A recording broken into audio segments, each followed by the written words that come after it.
Welcome to the Pride of Detroit PODcast, prideofdetroit.com, Pride of Detroit on Twitter, Pride of Detroit on Facebook. Hey, you know where to find us. We tell you all the time, live on twitch.tv/Pride of Detroit and on YouTube, youtube.com/@Pride of Detroit. Coming to you again on Sunday here as we've had a full day to sleep off the Lions' dominant victory over the Denver Broncos, dispelling a lot of doom and a lot of gloom for both Lions fans and I think various media pundits when it comes to the Detroit Lions. And one of the questions we'll ask today is, how much of that is stuff we carry between this and how much was that this was a really good matchup for the Detroit Lions? And also, what was Sean Payton thinking on 3rd and goal? Scratching your head a little bit that, and talking about some of the stellar performances from some of the young bucks on both the offense and the defense, including one guy who got the power of an Italian agent on his side. Not me. I'm also Italian, but I'm Chris Perfett, the adequate host, at Chris Perfett on Twitter, hoping one day to go into the Italian American Sports Hall of Fame. Probably not, though. Give me a radio show and maybe it'll happen. Jeremy Reisman, the fearless leader at Detroit Online, producer of prideofdetroit.com. Hello, Jeremy. Hi, I'm not Italian. But, I mean, you are Jewish, and we have this, cross, Sure, alliance between Italian Americans and American Jews. So, I mean, I'm afraid about where this road is going down. Not Not necessarily anything you did. I'm just saying this is a perilous road here. This is why I like doing these after a victory, because everyone's in a much better mood. Ryan Matthews.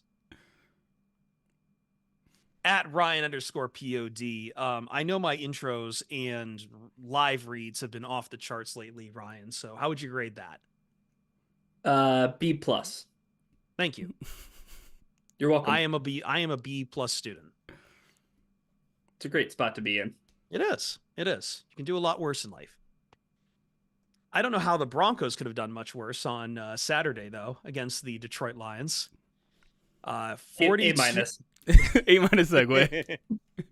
42-17 as the Detroit Lions really didn't make it close at all. And I think, Jeremy, we could definitively say it was only a couple plays after the third quarter ended, not the third quarter in this game, third quarter, and that we felt this game was pretty much put away, that the Lions had put their stamp completely on this game, once again leading wire to wire like they had in the early days of this.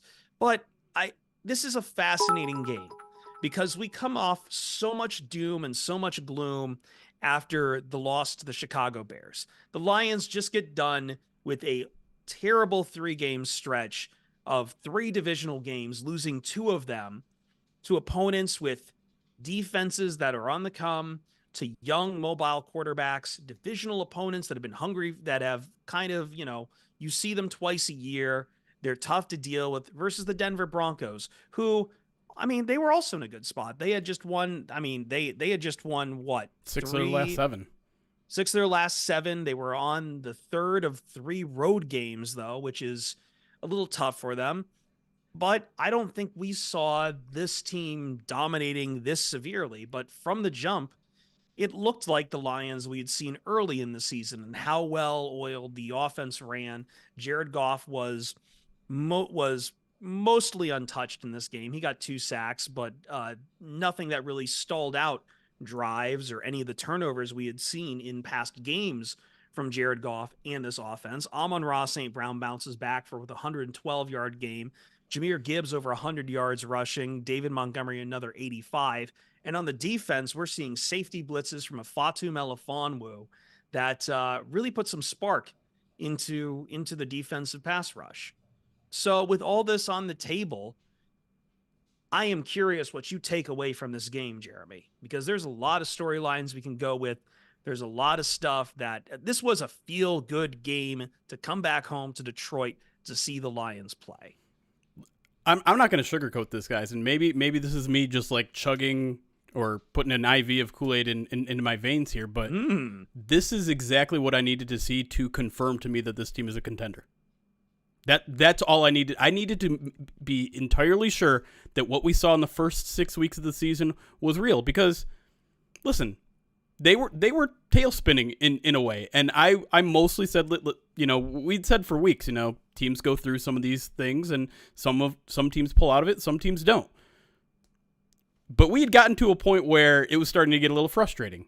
The defense obviously has been one of the worst in the league over the past couple of months. The offense was being frustratingly stubborn and uninventive, and we were starting to call out Ben Johnson. I needed reassurance that everything that I thought I knew about this team through late October was true. And that I got it. That's all I needed to hear. That's all I needed to hear, that this team can go to one of the hottest defenses in the league and score 5 straight touchdown drives on them. I needed assurance that some of these players on defense are getting better, and that some of the improvements I've seen in the pass rush over the past couple weeks is real. And that Aaron Glenn is willing to change things up, because that's something that a lot of people complained about Aaron Glenn's, that he didn't change things up. I've always kind of rallied against that. I don't think it was ever really true, but we've certainly seen it now. And so I'm all aboard. Like, this team is for real. This team is capable of pulling out a performance like that every single week. They might not do it every single week, but they are capable of doing that in any particular week. And if that's true, and the Lions are on the verge of clinching a playoff spot, well, once you get into a single elimination tournament, anything can happen, especially if you can put up a performance like that. And I think the Lions can. Yeah, I guess maybe the past month has clouded some things, right? And I think the stormiest cloud that was hanging over the team was the turnovers, right? Jeremy, not to toot my own horn, but I got a green cell on that document. Lions won the turnover battle. It wasn't really key in the game, if we're being completely. I mean, it was key for the Lions not to turn the ball over, but the turnover that they got didn't lead to any points. It didn't, but Denver was driving. That's true. They had one play. I mean, think about how. I mean, they're on the Lions side of the field, right? Yep. Think about how this game changes a little bit if Denver's the first one to put points on the board. Yeah. I mean, I'm not saying that the Lions lose the game, but I'm saying it probably looks a little bit different. There was the beginning of this game felt a lot like two heavyweight fighters kind of feeling each other out. Mm-hmm. And then it was all over. Like, as soon as Detroit saw an inch, they took a mile. And I think what was key in that, right, and what we saw last night on Saturday was the Denver Broncos blitzed Jared Goff on 61.1% of his dropbacks.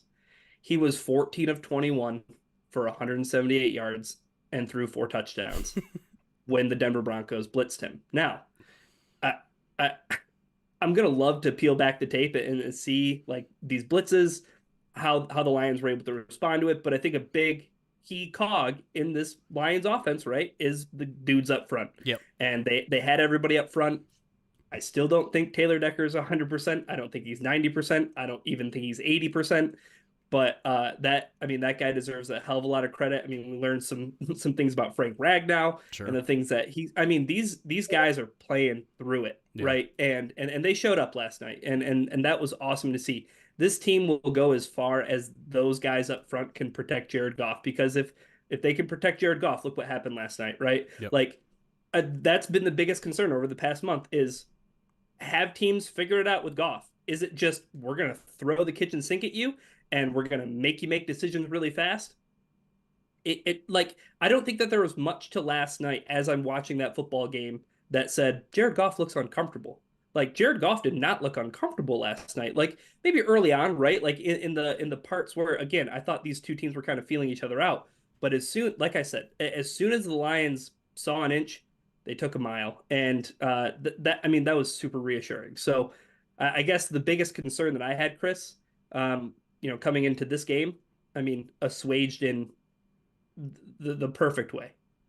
Yeah, and I think a lot of this game was, for me, and I said as much on the post-game show, how much of this is real to take away, because I'm not sure how to really read the Broncos. As you said, it was a good defense coming in here, but at the same time, we also knew that their efficiency against stopping the run wasn't good. And you talk about the importance of getting, having this line. I thought having Frank Ragnow back was huge, because not only does Jared Goff look comfortable, but did you see the lanes that were open for Jahmyr Gibbs and David Montgomery to walk through?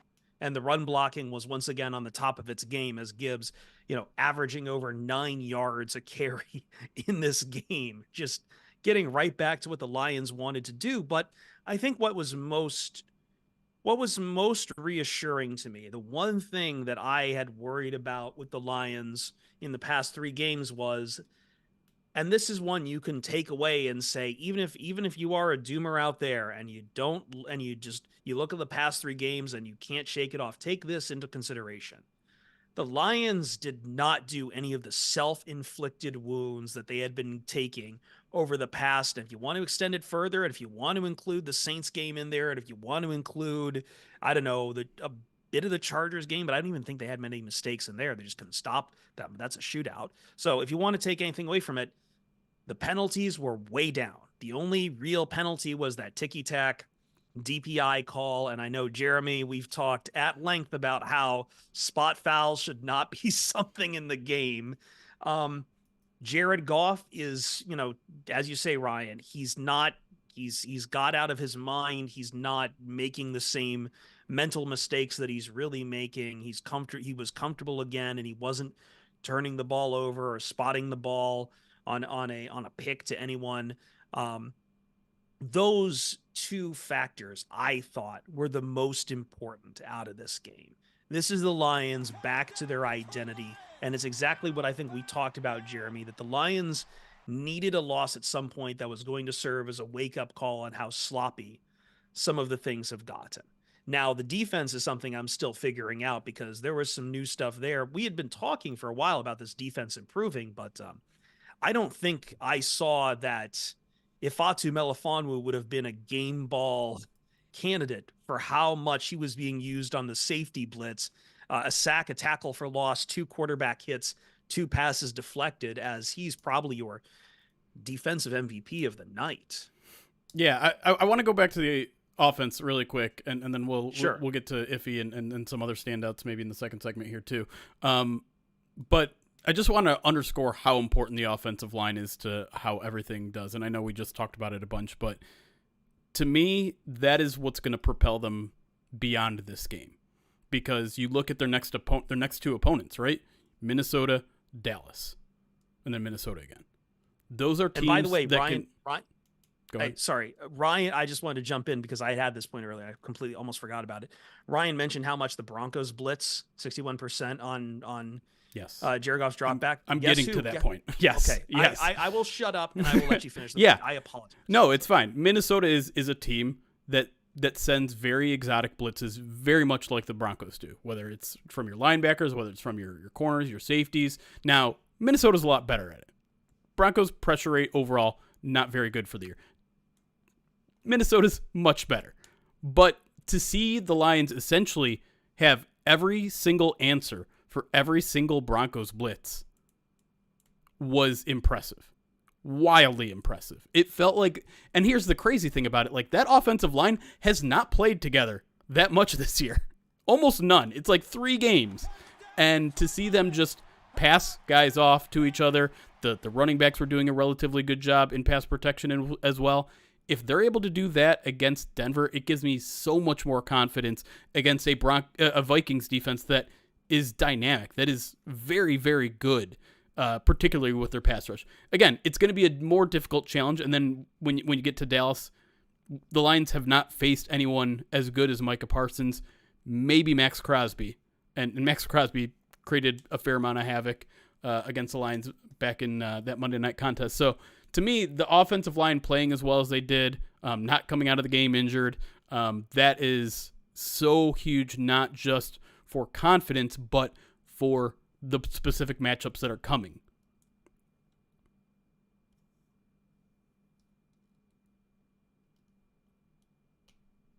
Yeah, the Lions right now are on a doorstep. They're on a doorstep. I didn't want to worry about it any of the scenarios this week at all, because very easily so, you just have to deal with the business in front of you. Take care of the Minnesota Vikings at least once. We know divisional matchups, hard to win twice. The Lions are proof of that. And guess what? That goes back the opposite way. I think the Vikings have dropped some pretty interesting games lately, but and I don't know what their quarterback situation is going to be going into this game. I don't even know who their quarterback will be going into this game. But I think the Lions have shown you that this team is someone who, when the chips are down, when it's a must win to get somewhere, they're going to put all that stuff to the side, be flexible, and do whatever they need to get that win. And listen, like, this team has been pretty darn good on a big stage. You know, Thanksgiving aside, they're now 4-0 in primetime this year. They got a 5th one coming up in Dallas in a couple weeks. We can keep bringing it up, but I thought Jared Goff said it best. Like, this team's superpower is their ability to bounce back. They have not lost back-to-back games in a very, very long time, which is great news, because as we'll talk about in the third segment, the only way this team doesn't win the division is if they lose out. So pretty good chance that doesn't happen with just the mental fortitude of this team. While everyone else outside of the building is claiming that the sky is falling, they're in there just going about their work. You know, the whole like up-down thing that Dan Campbell always does. That team lives by, and sometimes it feels like it's just coach speak, sometimes it's like player speak, but you talk to the players in the locker room, you see the way they perform on Sundays and Saturdays and whatever nights they play. It really does feel like this is a team that just does not get rattled by bad performances, by bad quarters, by whatever. We've seen them bounce back from bad quarters. We've seen them bounce back from bad games. And so, you know, obviously when you get to the playoffs, there's no margin for error at all. You can't have those bad quarters. You can't have those bad games. And that's something that they'll have to hammer out if they want to make a truly deep run. But in terms of just the rest of the regular season, I've got the utmost confidence that they're going to close this thing out and without any drama. Well, so yeah, I mean, their ability to bounce back is a staple of them. The thing that we're going to see next week, right, is the inverse of that, right? Like Jeremy's saying, this team isn't one who rides too many lows too long, or, you know, probably rides too many highs, right? Like, yeah. I'm trying to think of like the game that felt the least competitive, and I mean, it's probably the Panthers game, right? Like the Panthers game at home. Well, I'm thinking about from a perspective where the Lions win, right? The Lions win, they take care of business, and they, you know what I mean? Like, it's not even a contest, right? I feel like there's 2 games that come to mind. One, the Panthers game, because it, again, didn't really ever feel like much of a game to begin with. But then the other game that felt so dominant was week 4 against the Packers, right? Like, going into Lambeau, it felt like the Lions dictated the pace. They took care of business. They did what they did. And what they do the next week, they played the Panthers, and it was never a contest. So like, this is the next test in me sussing out how much of a contender they are for the playoffs. Because going back to your point, Jeremy, this is a single game elimination tournament. Yep. Mm-hmm. Just win it. Just get in. You win that game. How do you respond? Like, it is winning a playoff game for this franchise. Can Dan Campbell harness that energy and take it to a following week? And I know we might be getting out ahead of our skis a little bit here, talking about playoffs and winning playoff games, right? But like, that's where I'm at with this team, right? Like, I don't think any of us ever thought that the playoffs weren't, you know, part of the final equation for this football team, right? Like, we knew this football team would be here. Now I'm starting to think in my head, if this team can win a football game in the playoffs, the big test to see how far they are in this rebuild, Chris, and to call it a rebuild is, I guess, silly now, right? But like, how do they respond? How do they respond if they win that game? But I think, to your point, we've talked about this a lot. This is still a team in progress, and well, obviously we'll get a taste of it next week. We'll get a taste of it next week. A big win against Denver. How do you respond when you can take the division, right? But you don't have to worry about anything. Right. I meant this year in question. Like, this was not like, you measured up even before the season, this Lions roster. It's not 49ers complete, right? We kind of came in with that expectation. But to your point too, like, this is a team that this is why I didn't really buy into the panic that was happening after the Bears loss, because like, I knew that there's no chance for how this team, if you look at its full body of work throughout the year, that they are losing back-to-back games. And that's how close the margin is to getting into the playoffs right now. like, I mean, not margin, excuse me. That's how close the threshold is to getting into the playoffs right now, where we can say that we're recording this here on Sunday. We have to see what happens with Monday Night Football, but they could be playoff eligible after Monday, depending on if the Eagles beat the Seahawks, or they could take care of their own business, and by next week, just with one win, you've got the division. That is how close we are. That is how close all of this is. And I can't speak to a playoff win or loss because I have always believed that, and I understand the demand for it, and I understand that it's the goal because nobody wants to hear 1991 anymore. But you just got to get into the playoffs, and everything else comes from there. And getting into the division means you control an opponent a little bit more easily, and you be at home where you have been great at home outside of Thanksgiving. I had someone who went there, and he told me firsthand, and I know, Jeremy, you were at the game, that was the loudest Ford Field has been all year.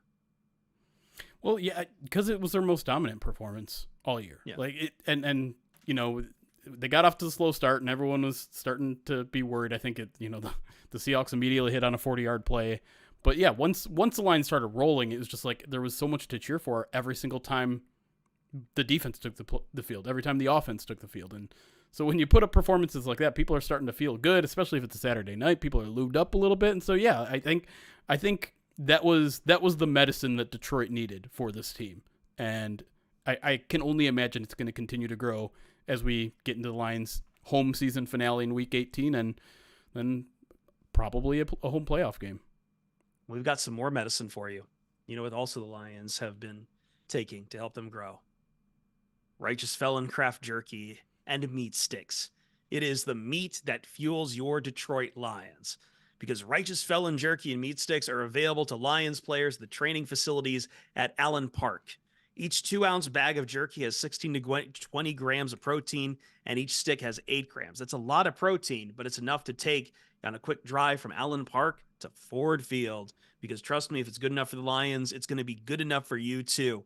Righteous Felon is based in Westchester, Pennsylvania, using locally sourced all-natural Black Angus beef, superior quality, revolutionary branding, unique flavors that go beyond the stereotypical jerky offering. Guys, we're getting close. I hope you got your holiday shipping in. I think my Tommy DeVito jersey is actually going to be here before Christmas. I bought a Tommy DeVito jersey because he let us down today. He did. That's fine. That's fine. You're not going to get them all. You just got to be a tough guy. Get right back up. RighteousFelon.com. Use the promo code POD15. We can help you with this. We can help you get 15% off your order. How generous are we? We're like the Santa of meat.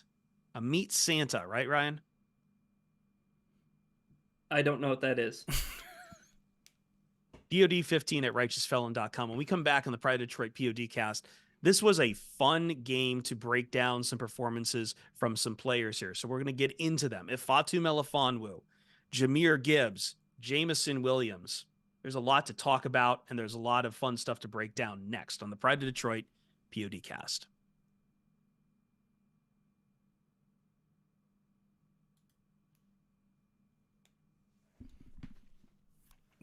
Break time. What's up, everybody?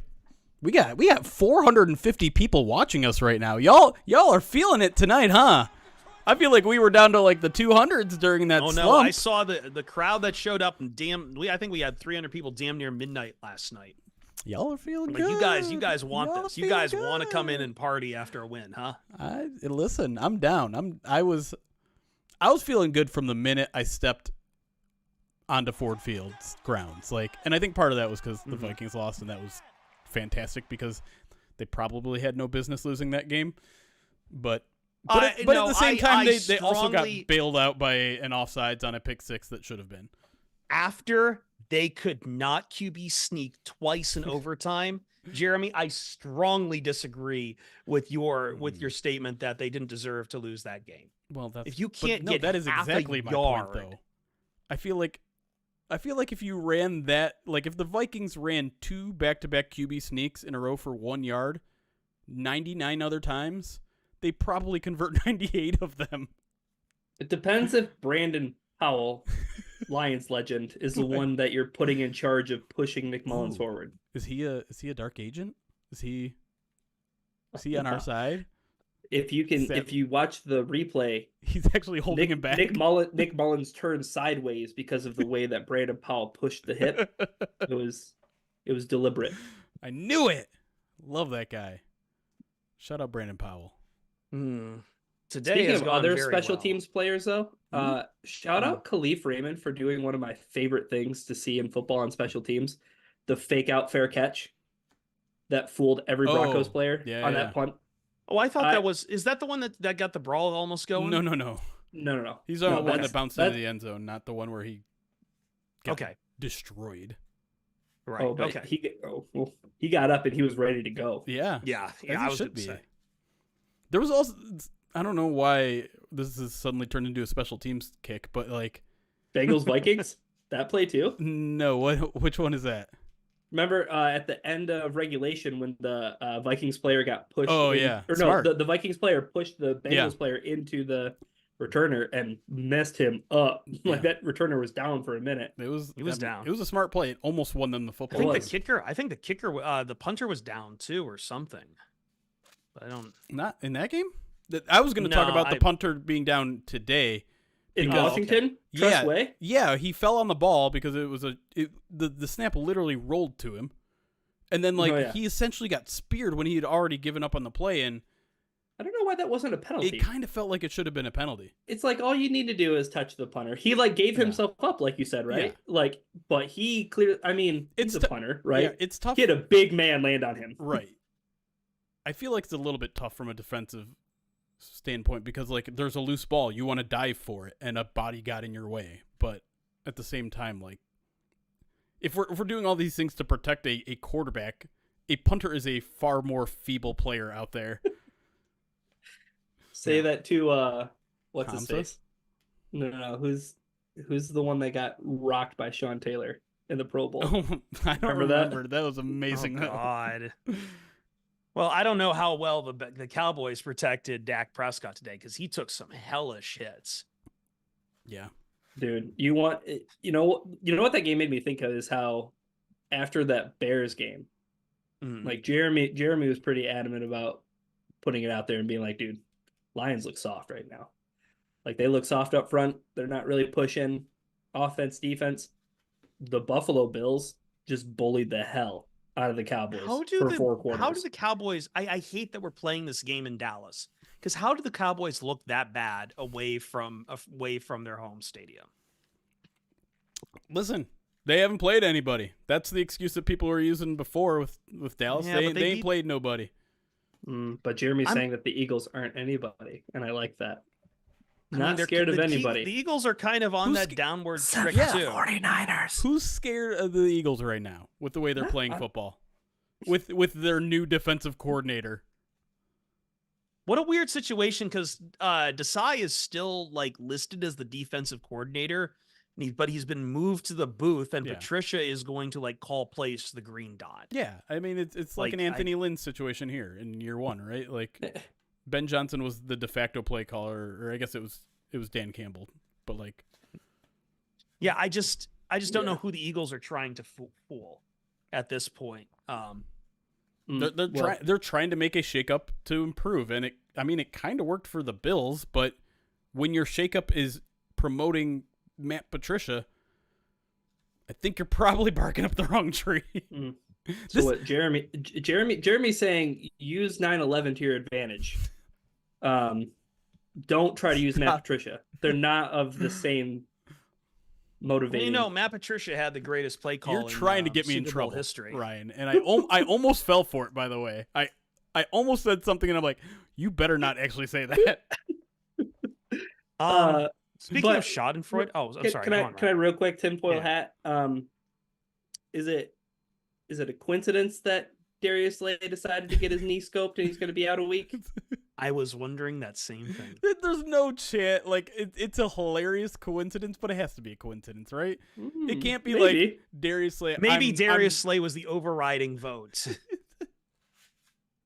Just like jet fuel, right, Jeremy? Yeah, okay, yeah, maybe it's that. Maybe it's Darius Slay was trying to throw a mutiny in the locker room, and they're like, you got to go get surgery. Get out of here. Third eye. Speaking of Schadenfreude, I don't know if I felt bad for Darnell Mooney at that moment. Nope. And I don't think I will. What was the worst of the... I mean, I know it was the Packers were the closer to the playoffs. I find it crazy that we had, like, coming into this Sunday, Jeremy, only 2 teams have been eliminated from the playoffs across the NFL. Yeah. Like, even the Cardinals were technically in contention. Yeah. I mean, the Bears Cardinals are now still eliminated.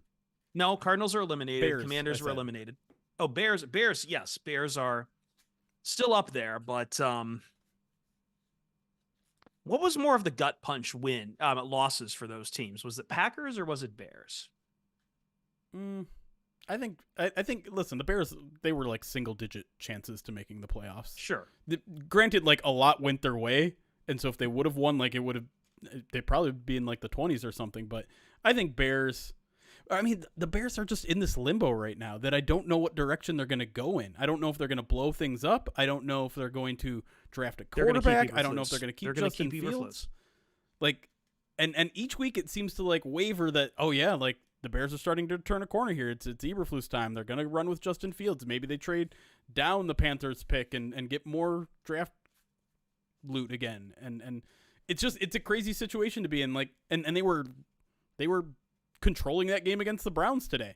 And I felt like, okay, maybe they're going to make I mean, obviously they can't make a divisional run. They can't catch the Lions. But maybe they make a wild card run and come up just short, and that's good enough, because we do have to remember where the Bears were last year, right? They were a 3-win team or something. A 3-win team. So if they go out and win 7, that's a step in the right direction.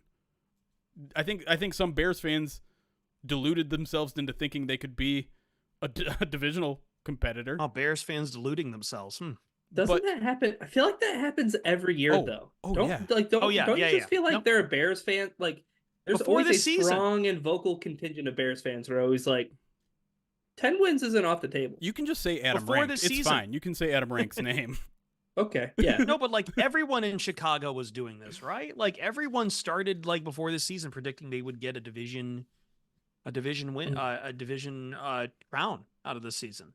The Packers dropping 2 after they had won 4 of their last 5, though, Ryan.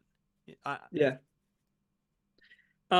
Well, 2 things to that, right? Yeah. Like the only visiting quarterback in the history of Lambeau Field to post a perfect passer rating is now Baker Mayfield. He has that plaque. It's just going to be an amazing trivia stat in 20 years. Mm-hmm. An amazing trivia stat that I will hold near and dear, and I will accept on the behalf of every Lions fan as an apology for what Baker Mayfield did last year to screw over the Lions in their draft pick. Sorry. I'm not there yet. I will. I'll forgive him for eliminating the Packers today. That was probably my favorite part of Sunday football. If it would have eliminated the Packers from the playoffs completely, I'd be there with you. But it's just from NFC North contention. That's not enough. But I felt like that was what I was most worried about the Packers. Yeah. Like I think if the Packers have to come to Detroit, I know Thanksgiving, right? But yeah. Here's the thing, and I guess I want to talk about it in the second segment, but like if you can't defend the run, you will not live in the playoffs. You will not survive in the playoffs. Yeah. And the Packers can't do it. They couldn't do it against the Buccaneers, who can't run the football at all. You know who struggled to defend the run today? The Dallas Football Cowboys. Oh my gosh. They're typically against a lot a team that doesn't want to run the football. James Cook did like 2 backflips into the end zone. I know he at least did one. I don't know if I'm inflating his backflip touchdown numbers. Latavius Murray scored a touchdown, so there's a blast from the past. I don't even know what team he's on. Yeah. I'm assuming Bills due to the context. The Bills here. Yeah. Yep. Except the only touchdown that the Cowboys did score was a rushing touchdown by CeeDee Lamb. I hope you guys though are ready for Joe Flacco in the playoffs, because I am. Mm-hmm. I watched football today with Wally. Do you want to hear his take on Joe Flacco? Yeah. Are we getting some Wally's World? Does he have an opinion on the eliteness of Joe Flacco? And I quote, Joe Flacco is this generation's version of Vinny Testaverde. He just gets better with age. So there you I have it. don't know if that's true, but 38-year-old Joe Flacco he said, my generation's version of Vinny Testaverde. I think I can at least respect Joe Flacco in his progression of facial hair. Because he went from clean shaven to the Wyatt Earp like handlebar mustache to clean shaven again when he left the Ravens, and now he's got this like salt and pepper going on down there. Yeah, that throw that he made to Amari Cooper was, oh my god, I didn't see it. Elite. Like probably the best throw I've seen. Turkey hole. Probably the best catch I've seen all year. Although, granted, I just said that yesterday about the T. Higgins catch in the Bengals-Vikings game, where he just the high IQ to windmill that thing into the across the plane was fantastic. I screamed. I don't like. I think people were too quick to start crowning the Packers after they beat the Lions on Thanksgiving. Dude, the exact same thing happened last year. Exact same thing. They started winning a couple in a row, and because we're all conditioned to think that the Packers are going to pull rabbits out of their hats every single year, we're like, yeah, it's going to happen. And listen, like, I'm not going to pretend like they weren't playing some good football, but yeah, they beat the Chiefs. Yeah, their defense is garbage. Their defense has been garbage all year. I just look at Packers Twitter after every single game and just search the name Joe Barry on Twitter. People hate that man, and I wouldn't be surprised if he's gone by the time this podcast drops. Like, I think it has reached a fever point when tipping point fever. I mixed metaphors there. Fever pitch. Tipping point. There we go. Yep. I'll be here all week. When you allow, God, who'd they lose to today? Some garbage. The Buccaneers. The Buccaneers. The Buccaneers who benched their linebacker Devin White because he's got an attitude problem. Yeah. And Baker Mayfield is still their quarterback. And yeah, you said it. Baker Mayfield, a perfect passer rating. He had an answer every single third down. Was it 381 yards and 4 touchdowns? Like, it was something crazy like that. Like it's enough that I don't think that Jared Goff is gonna win Air Player of the Week anymore. I thought he was a shoo-in. No, like I think the thing too about the Packers game that was so awesome was, again, just them being eliminated from the NFC North. Yeah. Like that was my concern. Like, the Vikings weren't my concern.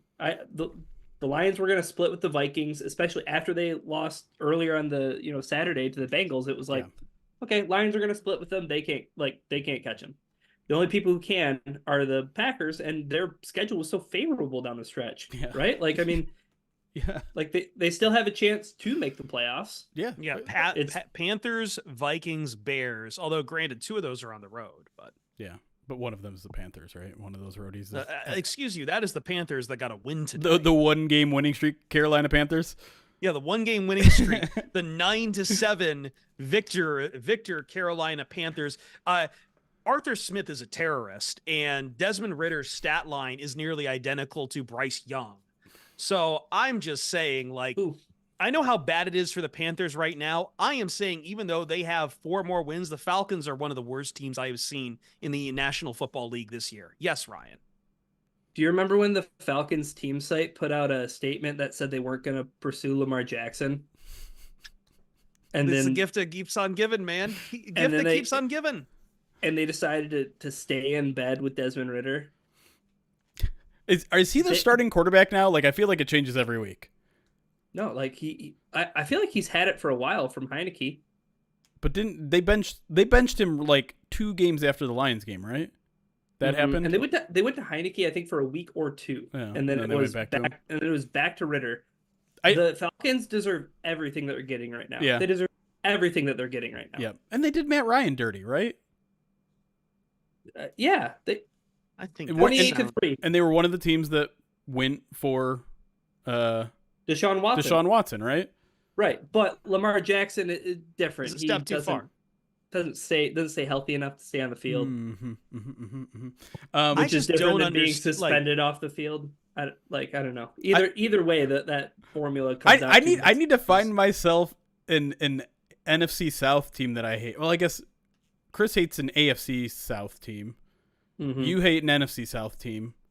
I do hate the Falcons. I need a rival team. I'm taking applications for non-NFC North rival teams. JP is me. I like that. Lions fan in me hates it, but stop it. Hold on. Jaguars? I kind of like Trevor Lawrence. Like, if they could just get a quarterback. Ooh, Seahawks like, is maybe pretty good. Seahawks is a good one. I do but hate that the means Seahawks. you would have to it's hate easy me to hate them, though. Right. You guys hate these other teams for quirky reasons. Yes. Not non-Lions related personal reasons. Like, here's the thing. You have to understand how conflicted I am considering Anthony Richardson plays for the Colts.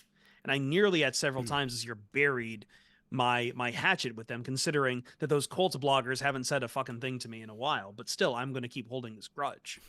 Do you hate an AFC North team?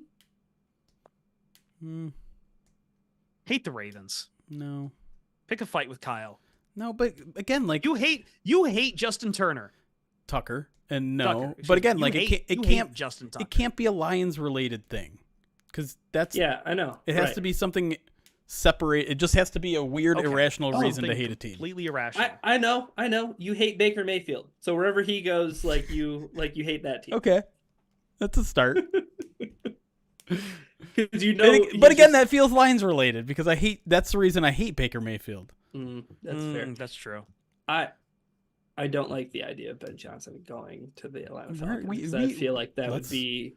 We have to be ready that there's going to be a lot more openings than I think we anticipate. We don't need to have to be ready. We can cross that bridge when we have to. My irrational hate for the Falcons is because they have put Kyle Pitts behind bars, and they deserve to be like those crimes against humanity. Those are war crimes, Chris. And I hate the Colts because several of their bloggers demanded I get fired from SB Nation for writing a couple of opinion articles. Also, I will probably hate them at some point when they invariably ruin Anthony Richardson's career. Well on their way. Although are they playing good football or are they just getting incredibly lucky? I don't know. Someone explain the Colts to me right now. They have a talented offense outside of the fact that they're playing Gardner Minshew. Yeah, but Gardner Minshew didn't look bad yesterday. He does not look bad. I think largely he hasn't looked bad. But I think how much credit to Steichen though. You know what I mean? But I think that's also, Ryan, the story of the entire NFL right now. There's been I don't know how many 70 some quarterbacks. Like I'm pretty sure the only matchup up until Cowboys Bills took off of like quarterbacks that started the year still playing for those teams, like it was Lions Broncos. Like all these other, like most of the other games, there's been all these other teams have had a quarterback change for some reason or another. Yeah, they've had a starter change. I just looked at the Colts wins. They're trash. they're gonna an easy first round. The Steelers their wins are the Steelers aren't good. Panthers, Patriots, Bucks, Titans, Steelers. That's one you could 5 of their past 6. Steelers. You could hate the Steelers. They are the definition of a fraudulent team, and I know how much you hate fraudulent things. How much you hate a team that is just keeping around into the playoffs and trying to be relevant just for the sake of it and yet not going anywhere. And that has been what the Steelers, like, I think someone said that in the last 10 years, the Pittsburgh Pirates have had as many playoff wins as the Pittsburgh Steelers. And Jeremy, you don't need to go look up the records of the Pittsburgh Pirates these past 10 years. Let me just tell you, they've been one of the worst teams in baseball. This kind of sounds like you hate the Steelers. How can I? My mother's side is from like West Pennsylvania. All my cousins are Steelers. I do like Steelers Mike Tomlin and Penguins fans. That's the problem. I admire the crap. They're going to fire Mike Tomlin. No, they aren't. I don't think they should. If Bill Belichick is on the hot seat for this year for how his team has come down, I think Tomlin deserves to be on that same hot seat by that same criteria. That's insane. Just because he's got 4 more wins? Just he's got 4 more wins. Like, Yeah. that team is Yes. shit. You want to talk about sticking by with bad quarterbacks? Kenny Pickett. He's in year 2. And he got hurt. They played Mitch He still Trubisky for the sucks. past few weeks. He has been even when he was healthy, he was awful. Najee Harris is the main running back. The Steelers No, also he's have not. a general Najee manager. Harris is not the main running back. It's Jalen Warren. So here's the thing with the Steelers. They've spent their past 2 first-round draft picks on not good skill position players, on a quarterback and a running back that are, like, not playable. That's what happened to the Patriots, too. Right, they made bad draft picks, and all of that is Bill Belichick. Not all of that is Mike Tomlin. They have a front office. But you got to give Bill Belichick credit for making Jelani Tavai into, like, a good football player. Like, what the? Sure, he's a good coach. He's probably not a good GM. I demand someone in Steelers did a bad thing. I will say this, Sports Turf Pro. I don't think I've met a Steelers fan who is a good person.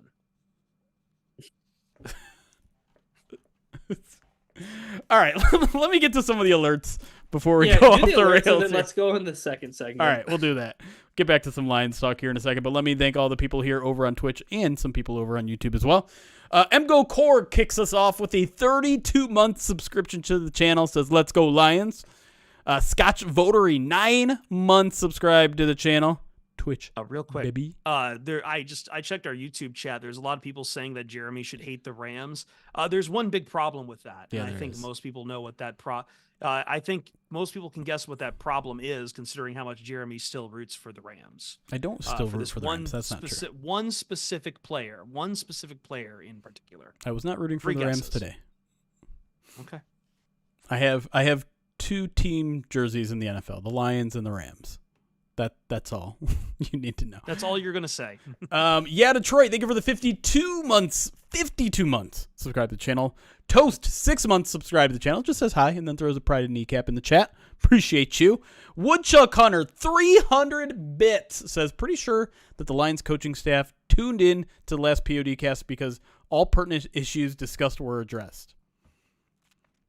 It's interesting. Is that true? I think we wanted the Lions to throw the ball a little bit more. We wanted them to be a little more aggressive. If you're a Pride of Detroit Direct subscriber, this was kind of a cool thing that made me look smart. I complained about the kicking situation all last week. I went on a 7-minute rant about how the Lions have a kicker problem. And then what do you know? They changed kickers.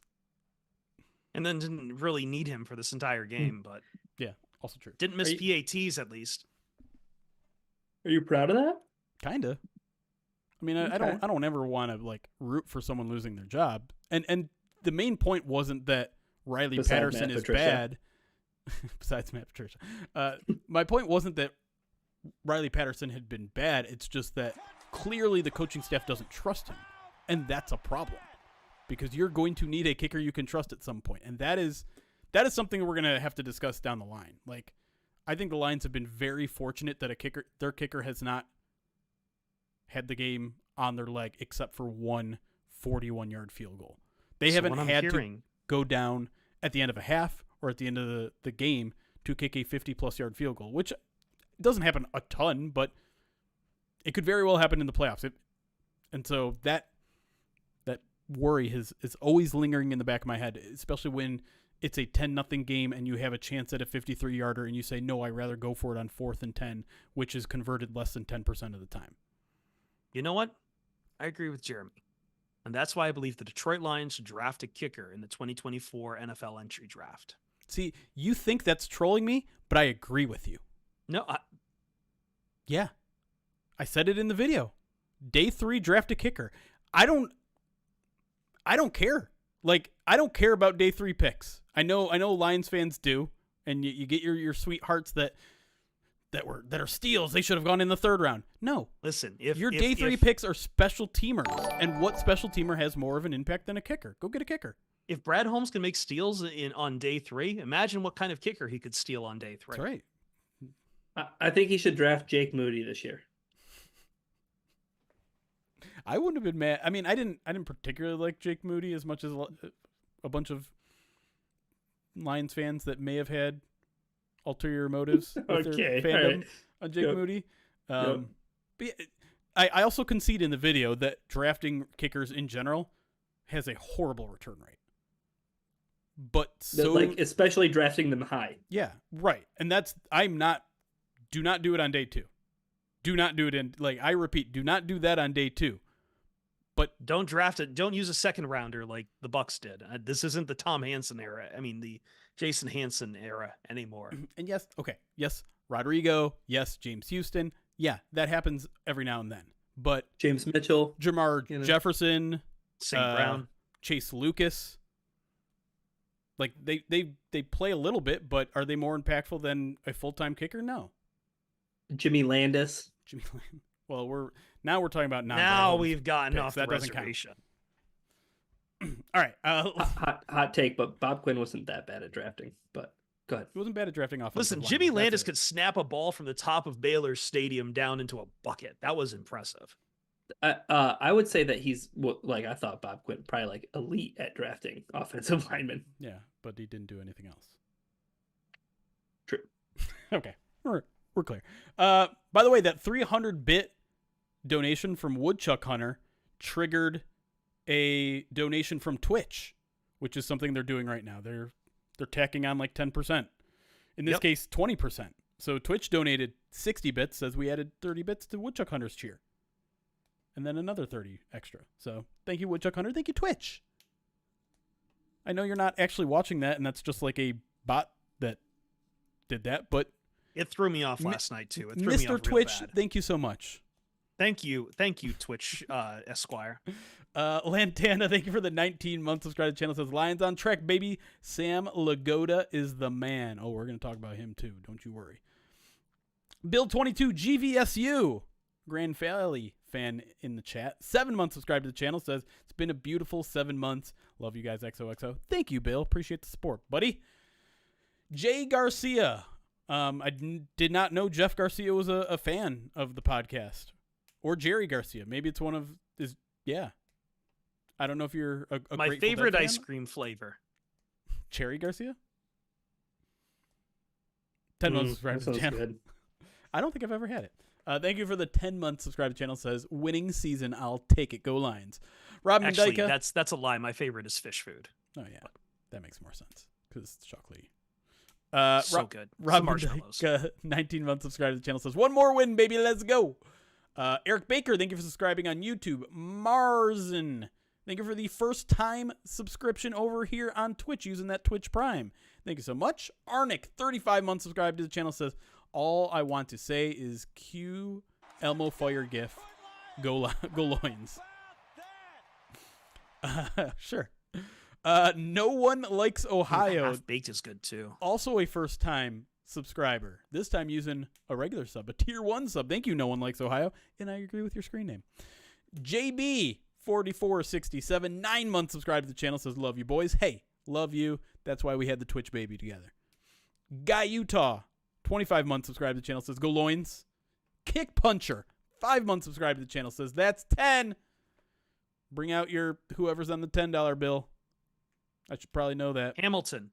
Alexander Hamilton, like the musical. I've heard of it. You can call us Aaron Burr by the way we drop in Hamiltons. Do you know what that's from? Who knows what that's from? Ryan's closing his eyes like he does, and it's a painful memory?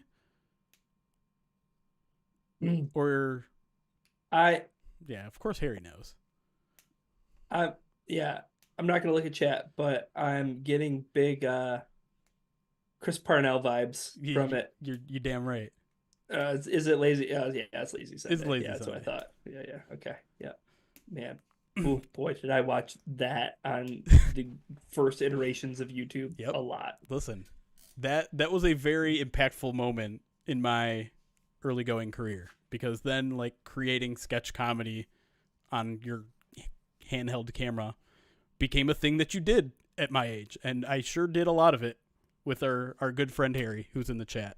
And you will most likely never see it, chat. It is out there. I always tease that it's out there, and I probably shouldn't. I don't know if it's findable or not, but I have asked to have my name removed from all of the credits. Good luck. Good luck trying to find him. Killer Orange, thank you for subscribing over on YouTube. Big Daddy 187, 23 months subscribed to the channel, says all we need is one, baby. Future Movember award? Maybe. There's one in particular that is my favorite, but would also be the most embarrassing to show people. That's usually how it works. Yeah. Hey, buddy.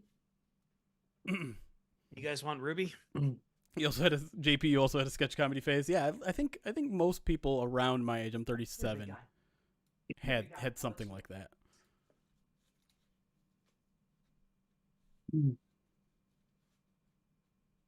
No, it doesn't have a number in the title. That one's good too, though. I don't mean to take away from that one. You have already mentioned it at one point. Hey, Charles McLean! Thank you for becoming a member over on YouTube. You are our second ever member on YouTube. We only have 2 of them because we just started to open up that program. But Charles, thank you so much. Enjoy the little star by your name, and you get to use some of our emotes. We're still trying to build more subscribers so that we can offer more of those emotes over on YouTube. But enjoy, buddy. Appreciate the support. All right. I brought over the whole bed with Ruby.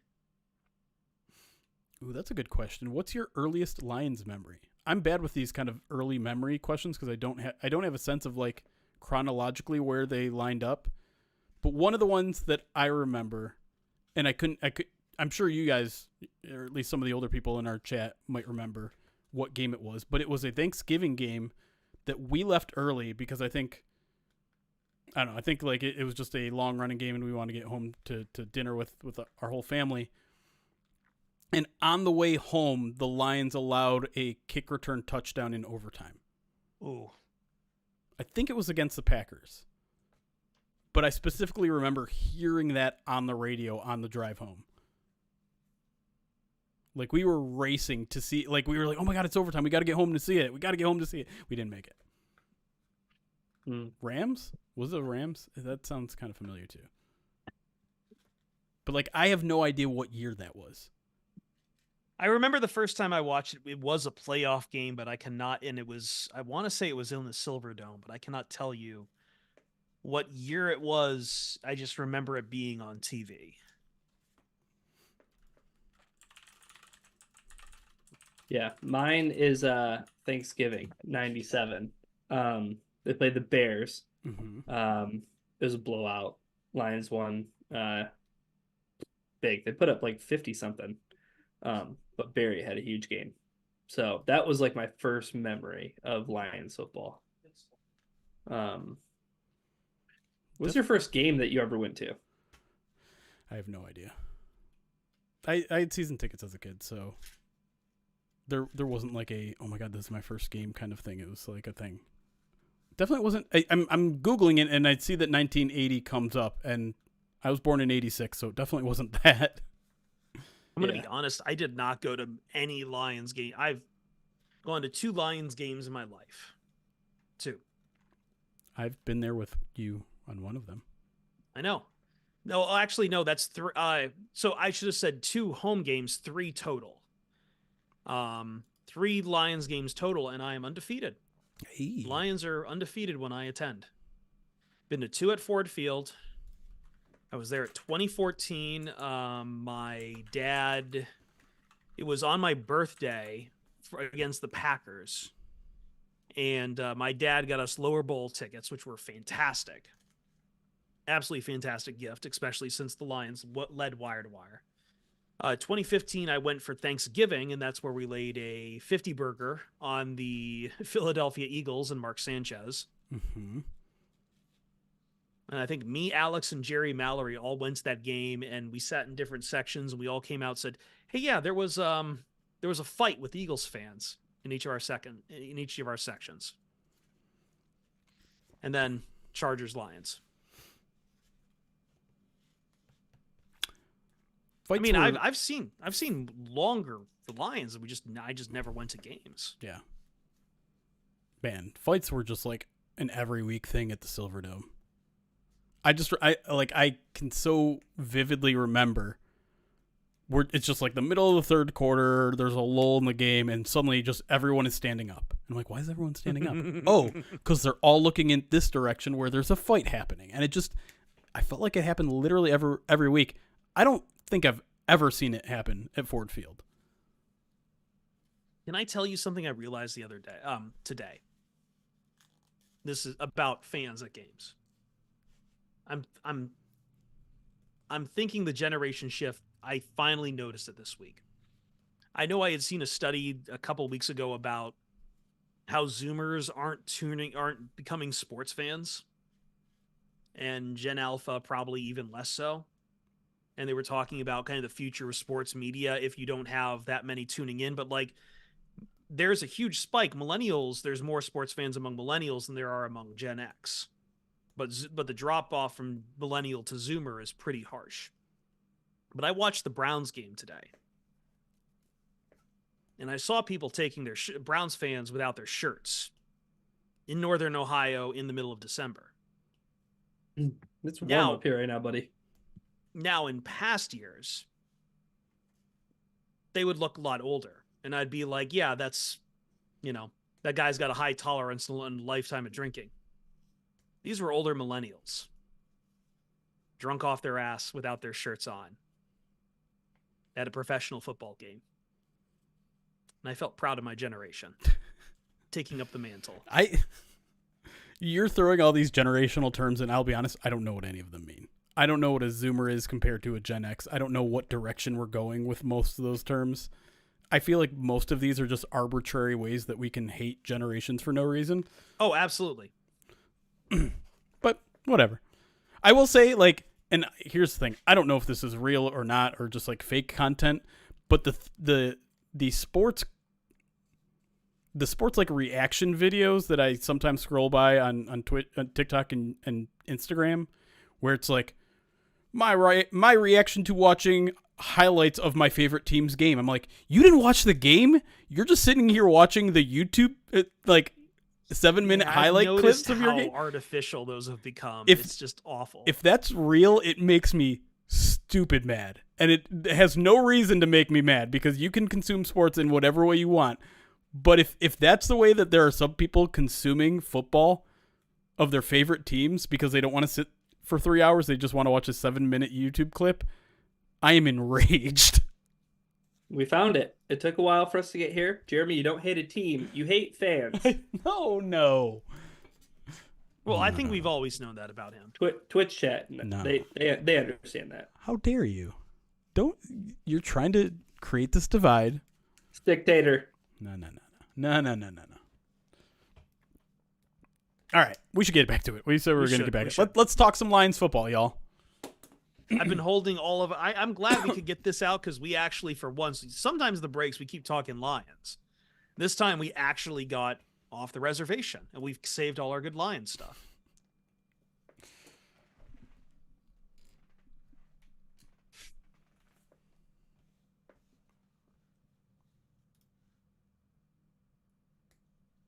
Big guy, you had all the treats.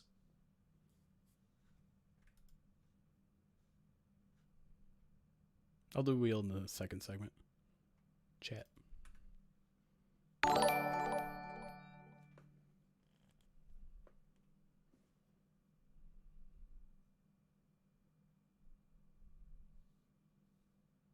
Welcome back to the Pride of Detroit POD cast. We're back here and we get to talk more Lions. How lucky are we? Who's got it better than us? Nobody? No, nobody. Okay. Glad we could at least land that plane. Where do we want to start? Because I think both offense and defense played remarkably well against the Denver Broncos. Some of those performances we've kind of come to expect, and just more of it comes in volume.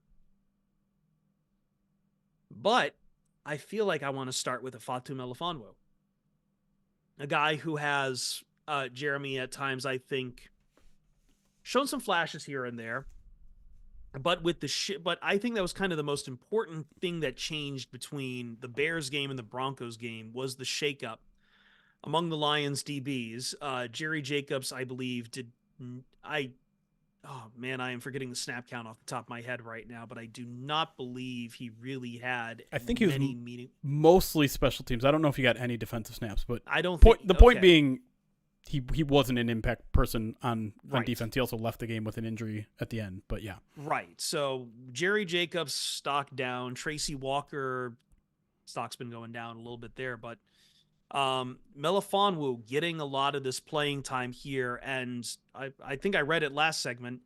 Has a sack, a tackle for loss, 2 passes defended, and 2 quarterback hits. Man was productive. And where a lot of the stuff that the Lions did in bringing pressure on the house was from safety blitzes. And Iffy was the driver of those safety blitzes. yeah. I mean, his athleticism was just on display all game. And listen, like if he started to make an impact last week, right? He makes the big 4th down stop against the Bears, then comes back as the starter again this week and makes more plays and more plays and more plays. And it was really impressive. It's a constant reminder now that sometimes it takes a long time for a player to develop. I mean, he's taken kind of like a Derek Barnes-esque kind of route where most people had buried him on the depth chart, didn't think he was doing much of anything. But I think it's important to remember that in training camp, like he started to climb the depth chart a little bit. Even when this team was at full health and Brian Branch was here and CJ Gardner-Johnson, like he was starting to make a little bit of an impact. The problem, as Dan Campbell has now said a couple times, was staying healthy. The kid couldn't stay healthy. And so he's not getting time on task. He's not getting the reps in practice. He's not getting the playing time on field. And now it's finally all come together. You know, he had another injury that, you know, he broke a finger when he was they were going to make this move away from Tracy Walker weeks ago. But then he got the finger injury. He's wearing a club. They're like, I don't think you're ready yet. And so this is his opportunity. He's capturing it. Unfortunately for him, it might be short-lived because CJ Gardner-Johnson is right around the corner here. But it's good news for the Lions that you have a guy that the Lions are starting to believe in more. I think a lot of us have started looking to the offseason and thinking about, okay, what are the Lions going to do in their secondary? It's clear that Tracy Walker is not going to be in this team's long-term plans. He's probably not going to be on the team next year. They're going to cut him. What about CJ Gardner-Johnson? Who's going to be playing next to Kirby Joseph? And now maybe you have a legitimate option in Iffy. I mean, it's still early, but he's stacked together 2 decent performances. And yeah, like having that additional weapon as a pass rusher is something that's kind of a new skill unlocked. It wasn't something that Tracy Walker was doing. It's not something that Kirby Joseph does much of all. It's something that Brian Branch does a little bit, but it's something new. It was a new wrinkle, as Dan Campbell put it, and it caught the Broncos off guard. It caught Russell Wilson off guard when he's running this bootleg, has no idea that if he's barreling down on him, and he fumbles the ball. And so, yeah, to have another potential playmaker on the roster is huge, especially that it comes from a secondary that has struggled mightily over the past month.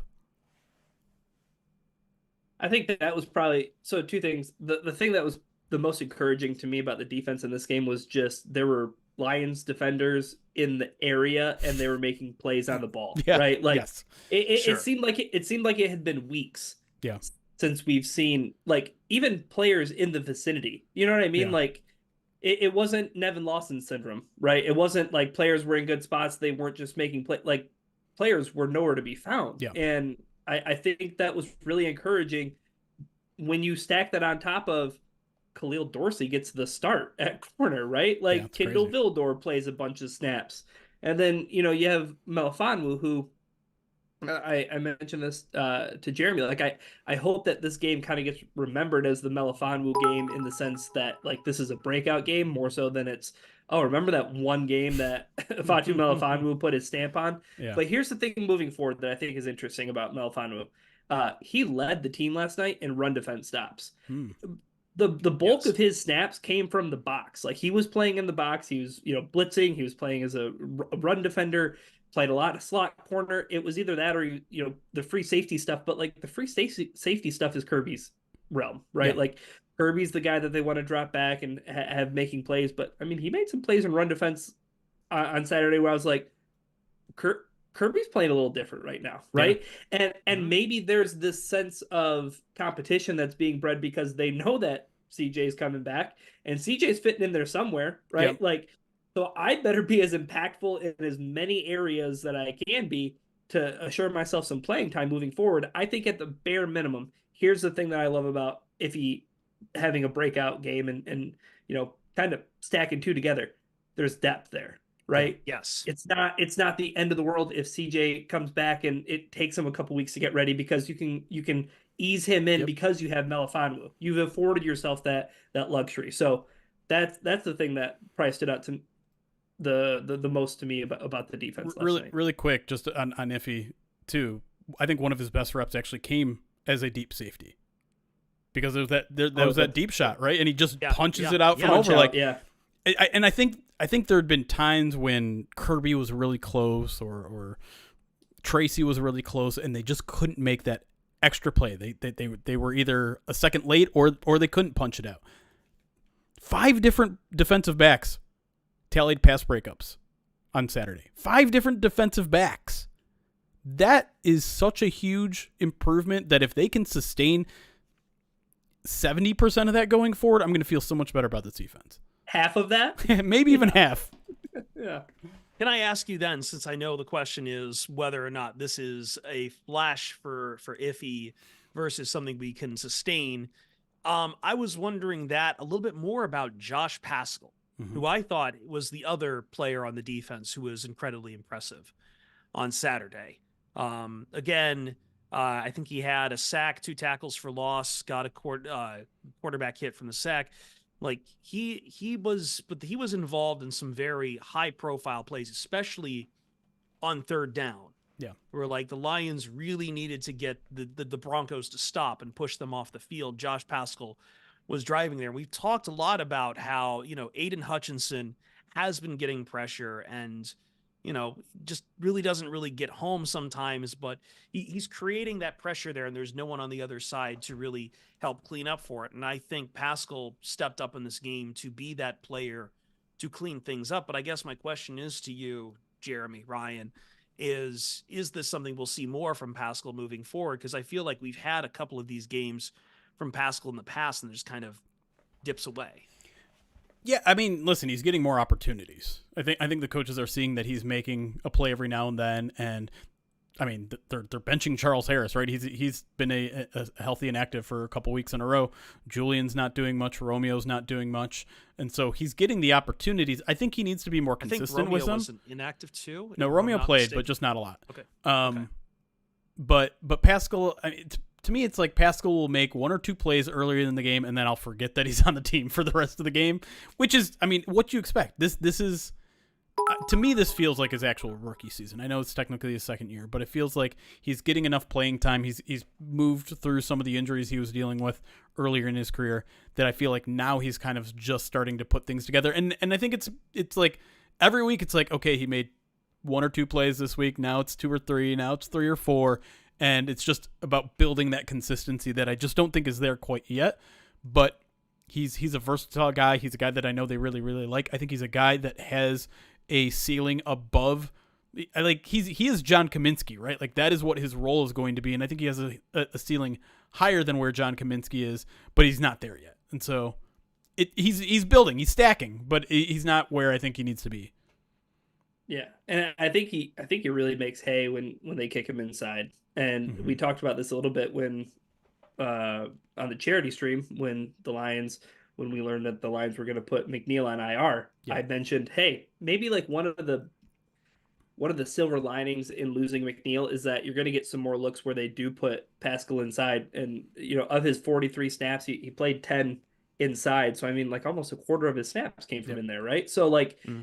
I think you can see that being impactful because of the way he plays against guards. He's really quick. Like his hands are really active. But I think the thing that's encouraging again is like hopefully it's the same thing with the defensive backfield we just talked about, right? Like CJ Gardner-Johnson, like on the horizon, Aleem McNeil on the horizon. It's reassuring and encouraging to know that they have players that they can rotate through, especially like on the defensive line with Paschal. Yeah. Like that would be huge for this line.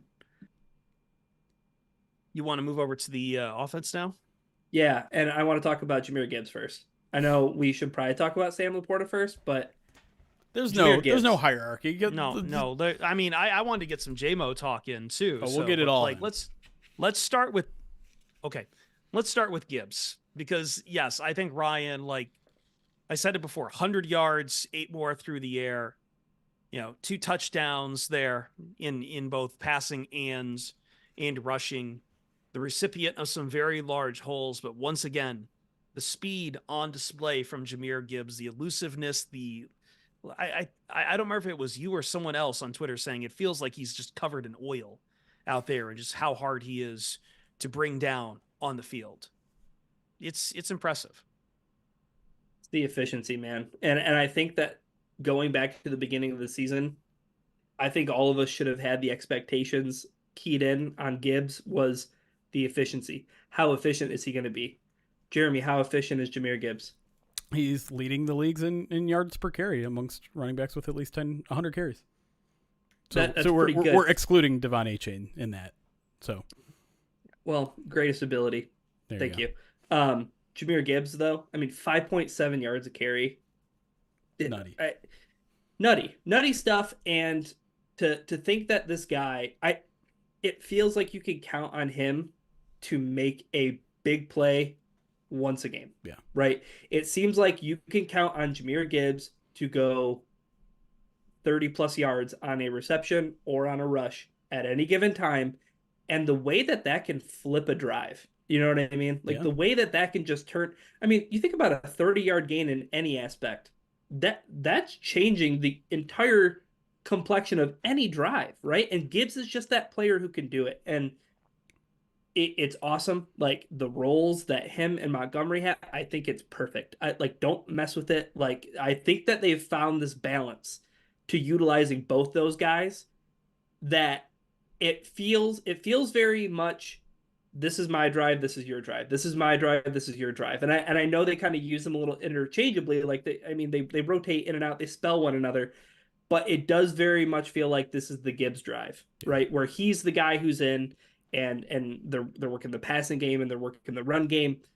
And then Montgomery comes in, and it's almost like the Lions kind of their identity changes on offense a little bit, but it's so awesome that like they can transform from one drive to a next where it's like, okay, this one's going to be 4 yards in a cloud of dust. Yeah. Right. The Gibbs one is going to be like, how did the Lions just move the ball 75 yards in 2 minutes? Like very carefully. You know what I mean? And I think that's, I mean, again, like you want to talk about playoff teams, any team that can flip the field in a hurry on offense, that's a dangerous team. Right. And you don't normally think of it on the run in the running game. You think of it in deep quarterback passes, and that's something the Lions have been lacking, but this is a pretty good alternative when you can have someone as reliable as Jahmyr Gibbs, like you said, create these explosive runs on a weekly basis, if not, 2 or 3 times a week.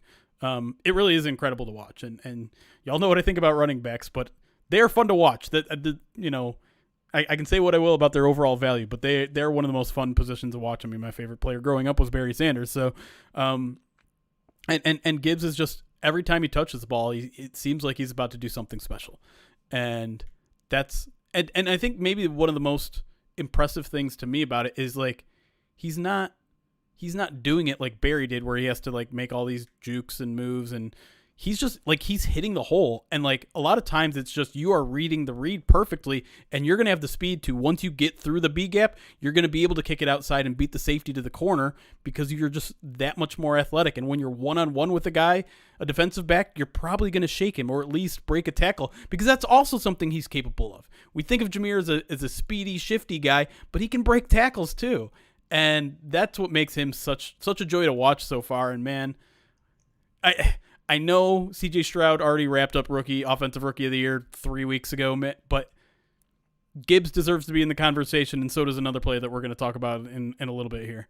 Well, before we do that, you did mention whether or not the Lions, they don't really have the home run ball to flip the field like what they do have Jahmyr Gibbs, but this was a game where we finally saw more than one reception by Jameson Williams. And more than that, we saw him on a slant route.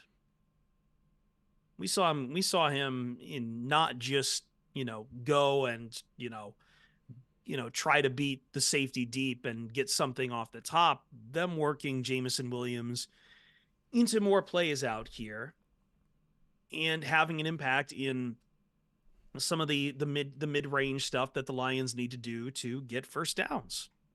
I think in terms of usage, that is a big improvement for Jameson Williams. I know it's been really tough with how the Lions have been utilizing him and how he's adapted to the NFL itself. And, there's always been rumors out here, but I think this was a plus game for Jameson Williams in what is virtually his rookie year right now. Yeah, and listen, the Lions, Dan Campbell is nothing but honest. And so when he was asked last Monday, like, is it time to get Jameson Williams more involved? His answer was yes. Yes, it is. Which is a phenomenal answer because, first of all, you don't expect it to hear from a coach. And then second of all, you don't expect that to actually be true. But 7 targets in this game. Very early on, it was very clear he was one of the main focal points of what they wanted to do early. And I think they eventually got a little bit away from that because as much as they were targeting Jameson Williams in the first quarter there, the offense actually wasn't moving all that well when they were. Now, it evened out a little bit once they got the run game going, once they started spreading the ball around to other guys, and then going back to JMO. But, let's cards on the table. Jameson Williams made 2 of the best plays I've seen him make as a Detroit Lion in this game. One, I don't know how he escaped the guy on the sideline and turned it upfield for another 7 or 8 yards. Man. I still don't, I've watched it a million times. I don't know how he jukes a guy in a phone book. That's as much room as he had. He was literally in a phone book and somehow got out of it. And then the catch, the contested catch he made that I know he tweaked an ankle on or something. Folded like a lawn chair and scared the crap out of me.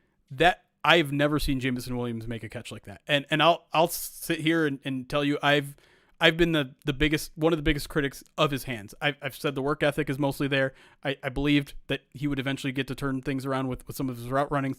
I've had a lot of concerns though with his hands, and that play alone made me think, okay, maybe it was just like everything was going to click at once with this guy, and now it's starting to, and that's a scary thought for a team that has Jahmyr Gibbs, that has Sam Laporta, that has Amon-Ra St. Brown, that has a whole bunch of different weapons that they can utilize, and now Jameson Williams might be coming on right at the right time.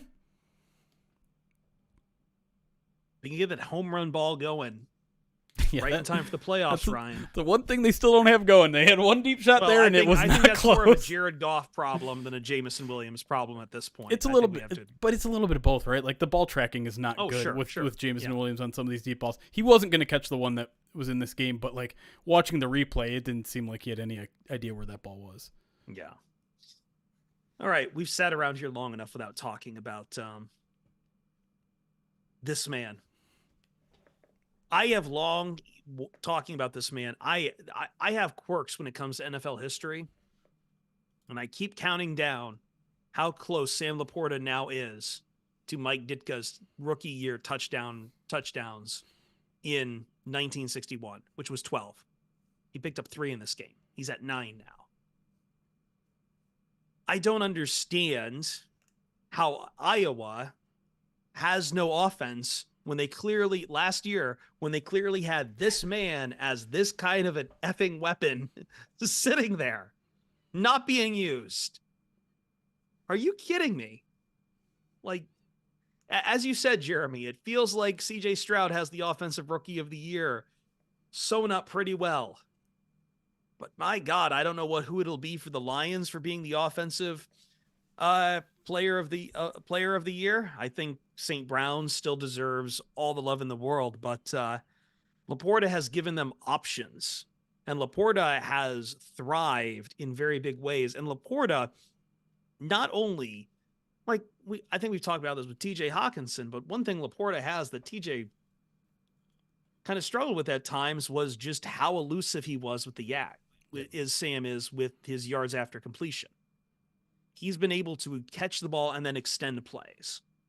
And some of those extensions have turned into touchdowns in this game, as he was the main driver of the scoring against, accounted for about half the points against the Denver Broncos. Ben Johnson keeps saying it, and I don't think I could agree with him more. We're trying to find things he can't do, and we're not succeeding. Like, the guy can block, the guy can pass protect, the guy's been playing fullback for the Lions these past few games. I don't know if people have been noticing, but they went away from Malcolm Rodriguez because they're like, oh, we just got Sam Laporta? That's fine. Malcolm, you can go back to defense. It's fine. Because Sam Laporta is doing everything. He's playing fullback. He's catching, and that's the thing too. Is if that ball is anywhere near Sam Laporta's catch radius, he's catching it. I feel like at times Hawkinson had some drop problems. I have not seen. I mean, I think we've gotten you like from Pettigrew to Ebron to Hawkinson. Like, there's always been a little bit of a drop issue with all these guys. Has anyone ever complained about Sam Laporta's ability to catch the ball yet? No, because that guy is a vacuum cleaner, man. And you're right. He's able to turn it upfield. His touchdown that he broke a tackle on and juked a guy was incredible. I'm out of things to say about this kid because he is a top 5 tight end in this league and he might not be 5 or 4. Like, he's that good already in his rookie season at one of the toughest positions in the NFL to make an impact in your rookie season. Man, it's the route running. Like, when you see him get to the top of his routes and break stuff, like he has nickel corners, safeties that are not keeping up with him, right? And like it doesn't make any sense because it's Sam Laporta. He's a big golden receiver, right? And here's the thing, goes back to Jeremy, right? The contested catch rate. It was a problem in Detroit for Hawkinson. And I think they went away from it. Like, Hawkinson wasn't a guy that you wanted to throw jump balls to. The lasting image of TJ Hawkinson for me in a Lions jersey is the Patriots game. Remember the Bailey Zappi game? It was Jared Goff trying to throw a jump ball to TJ Hawkinson and a defender getting in the way and coming away with the interception on the goal line. And shame on you for making me remember that game. I'm sorry, but we're on to bigger and better things, right? But here's the proof that's in the pudding. This year, TJ Hawkinson, a 32% contested catch rate, 25 contested targets, only 8 contested catches. You know who leads the NFL, guys, in contested catch rate for tight ends? His name's Sam Laporta. He's caught 12 of 15. That's what I'm talking about. I love that you bring in the stat to backing up my point. That's right. Like that's incredible.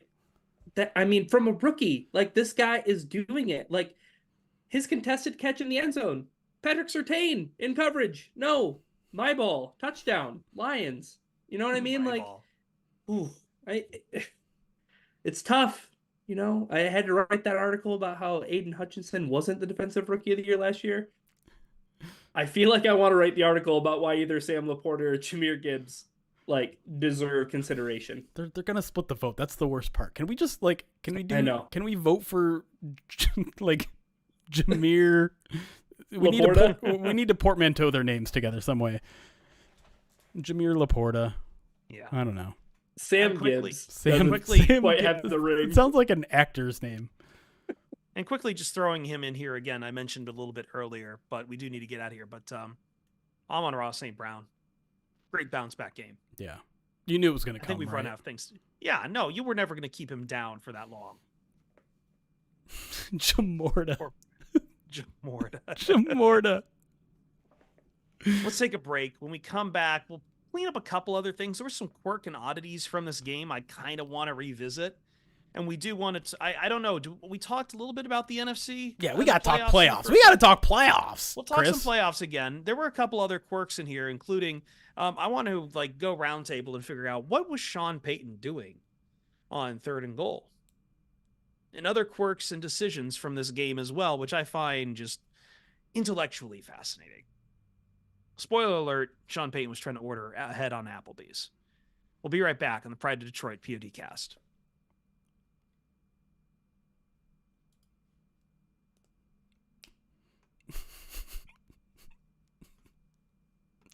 These names are making me laugh. I do gotta say, I did like that in the post game for. I did watch the post game presser for Campbell, mm-hmm. and I know he just showered praise on Sean Payton mm-hmm. for most of it about teaching him and all that, and I am sure he is genuine about all of that. Of course. But that also feels like I've got to say something nice about this guy after whooping his ass 42-17. Well, it was funny because earlier in the season, the Broncos get whooped 70-20. And yeah. someone in the press conference was like, hey, just I'm wondering, after a game like that, do you send him a text or call him just to like check in on him? And he's like, no, you do not call Sean Payton after a game like that. You do not. You leave him alone. Yeah. I'm sure he had to leave him alone after this game, after the quick handshake Probably. there. Yeah. He was asked what he said in the handshake, and I don't think he heard the question right because he didn't really give an answer. He's just like, yeah, and I just love that guy. He's my dude. And by the way, Jeremy, you got to silence your phone before putting it up there. That wasn't me. No. First of all, tell people, as I said on the post game stream, like, we have actual audio equipment at Pride of Detroit. We're professionals, right? And I actually don't. I don't even put my audio equipment up there. I just put it like he talks loud enough. There's a microphone. There's speakers. I just put it on the ground next to me and still picks it up. I need my phone to tweet from, y'all. I'm not gonna put that up there. Jeremy wants to get on X. Don't call it that. X gonna give it to you. We're not calling it that. Let me get to some alerts here that we can hang out for a little bit. We will spin one spin on the Wheel of Pain during this break. We still owe you 9 and 2 Extreme Wheel of Pains. We'll get to those. Ahab Nimri, thank you for the subscription over on YouTube. Nick the Greek, 100 bits. Sure, why not? Matt Patricia eats 7 cheesesteak subs at halftime every game and has done $7,500 in damage to the plumbing system at the practice field, according to Nick the Greek. I cannot confirm or deny those. All right, I'm going to regrettably read this one. Nick the Greek 100 bits says, I started to say that Chris Perfett was the Fatu Melifanu of the podcast. Now I'm going back to saying that he's the Will Harris of the podcast. John Whitaker is now the Iffy of the podcast. I'm not benched. I don't know if any of those track, but okay. I don't even know what makes sense in there, to be honest. 100 more bits from Nick the Greek. By the way, if you had done those together, Twitch would have tipped in a little bit, because I think you have to tip 300 or more. Not trying to force you into doing that, just throwing it out there. TJ Hawkinson drops passes because he's extremely focused on how woke mobs are destroying college campuses instead of refining his technique. It's an interesting theory. Cannot confirm or deny that one either.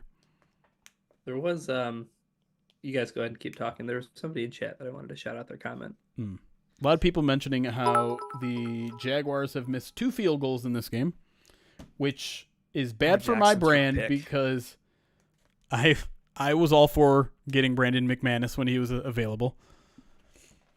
I feel like you and everybody else. Yeah. Man, oh my God, that pick. Nick the Greek with 301 bits says Jeremy is manipulative. And what do you know? Twitch also tipped 45 bits. All right, so Shredder's Rage. I keep hearing Gibbs compared to Chris Johnson, but I see more Jamal Charles than anything. I think, like, if the Lions were to have Jamal Charles for the next 6-7 years, poof. Chris Johnson was fast, though, man. Chris Johnson was so fast. Yeah, that's why I don't think a Gibbs to. I don't think CJ2K. I don't think that Gibbs is like CJ2K in the sense that he has like.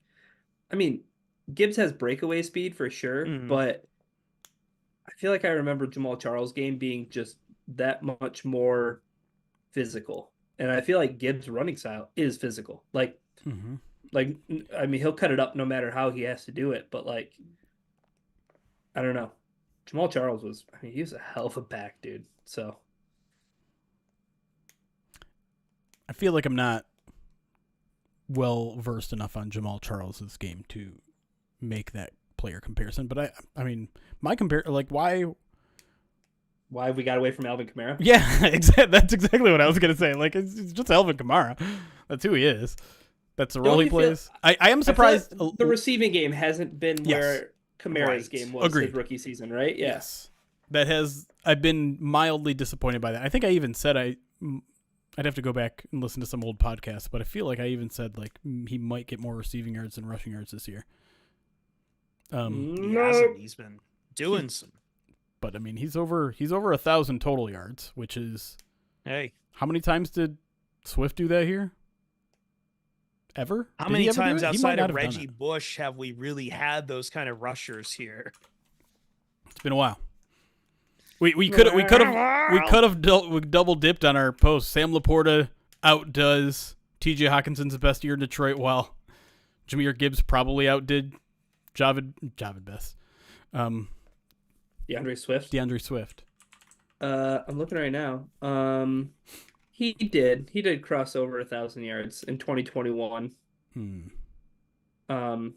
he did his rookie season too. Oh, well, there you go. Or no, sorry, he I'm reading this. No, I'm reading it backwards. Shut up. 2021. Yep, that was it. Those scrimmage yards has or rushing yards? Scrimmage yards. 1,069. Yeah. And how much He's does at 1,030 Jahmyr Gibbs? right now, Philly. How much does Jahmyr Gibbs have now? Is he past that? Are they still using 1,088. He I've already seen Eagles has. fans turning on Swift, so I'm not sure if it's That's surprising. Philly fans turning on something when it doesn't go right for them for 1 week? No. Listen, the one Philly fan in my life was very, very adamant that they had scored a massive dub getting DeAndre Swift from Detroit. Listen, I think it was still a good play for them. Like, it didn't cost them that much. They got a guy that fits what they do, that is going to be super motivated, that's in his hometown. And listen, no, it's good. It wasn't a fleece. Yeah, I don't think that was a fleece either, but I think it was one of those trades that just made sense on both sides. No, I agree.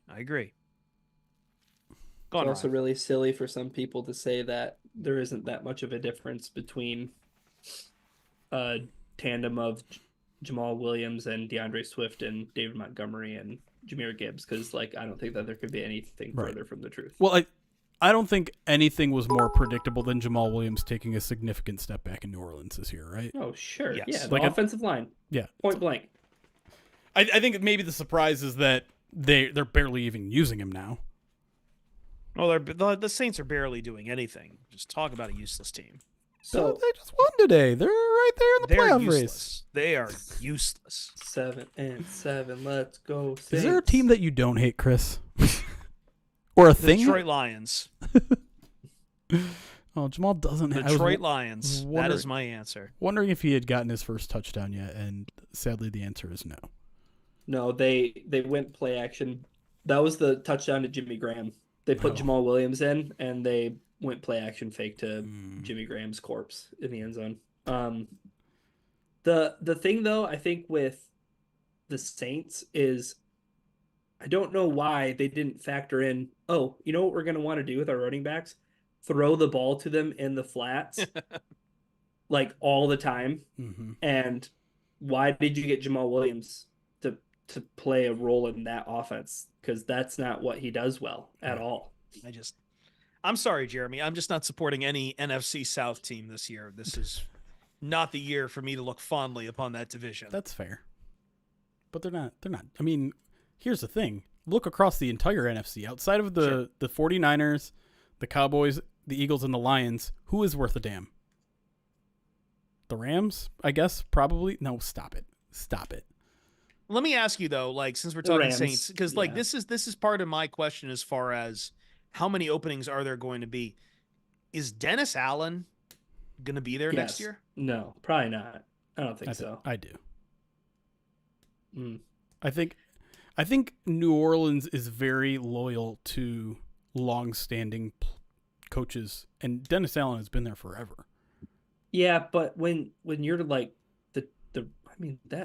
I don't know. I just feel like they might win the Saints division. They're right. So why could you buy a ticket for $1? Saints fans suck. Okay. Wow. Come on. Coming Saints up fans, next, Saints fans Jeremy are Rice. demanding. They are back. They are back to Aints paper bags on it. But I think you can be a discerning fan and still not be a bad fan. Refusing to watch these Saints with Derek Carr doing nothing. Coming up next, Jeremy Reisman will explain why Hurricane Katrina was a good thing. Wow. Okay, hold on. Wow. You guys are doing this all over, and the Saints just crushed the Giants. Get out of here with that. They did, but like what? Like I don't But feel they've like there's still won my anybody heart. in There's nobody in Saints land who like likes this team or the direction it's heading in. I'd love to be so spoiled that winning the division is not good enough. Okay, but it's winning that division. I don't care. Like everyone is saying, like this, like Boo hoo! oh my I God, get a home the Jaguars playoff just game. fumbled. Boo hoo! Spoiled ass fandom. Go to the games. I didn't realize it was $1, Ryan. I thought I had heard of how bad it was for the Carolina Panthers that they were selling tickets for 45 cents. It was $1 to sit row 5 in the end zone at the That's Saints amazing. game today. That's amazing. There was nobody at the Carolina Panthers game. Okay, but that makes sense. They're a 1 in whatever team, or now 2 in whatever team. It was raining like a mother effer. Yeah. I wouldn't stay. Here, I will say something nice about the Panthers. They put their mascot in that little yellow raincoat, and that was incredibly cute. Of course, it was some animal furry thing that you like. No, I'm. What is that? What does that mean? You want to fight? Like, there is nothing that'll get you. Are you implying I'm a furry? I will drive to Detroit right now. Do you like when he puts on the little Speedo too? Can we do segment 3? Jaguars just turned the ball over, so yeah, sure. No, I gotta spin. We're spinning one time. You just gave Nick the Greek like a month's worth. Listen, I am going to ban anyone Redemption. in this chat calling me a furry. You are getting timed out for 30 minutes. I will go dictator mode. Max Friends bringing up Lions legend Mike Furry. Chad, I'll demount him if he goes out of control. It's fine. Actually, he has a It's already gone too far. It's already gone too far on that front. But yes, no, it's. All right. I gotta pull up the spinny wheel. We're probably Fur okay. tater, stick tater, and the fur tater.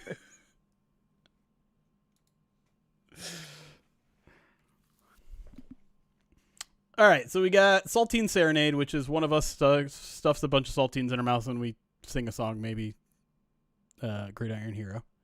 I ate all my saltines. I still have way too much because I could only find like 4 sleeves of them at once.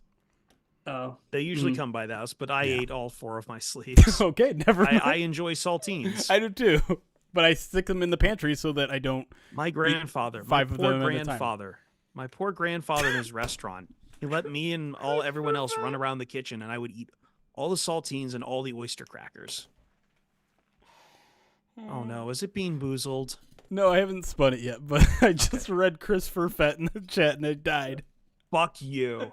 Fuck you. I will fucking kill all of you. He doesn't mean that, by the way. We're not TOSing. He means it in. I will kill you with What do you all mean? the love. Like I'm keeping my shirt on. Like that's the only thing Twitch cares about these days.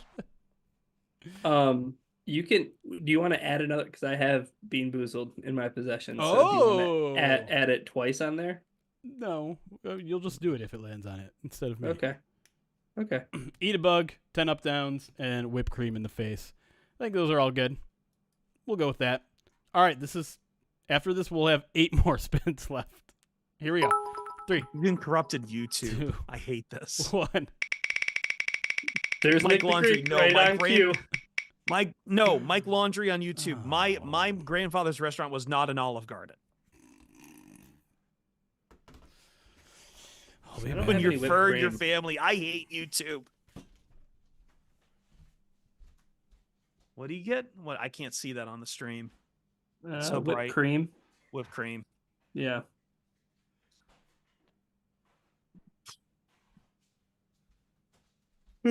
What else did you see in the NFL today, Ryan? While we're waiting for him,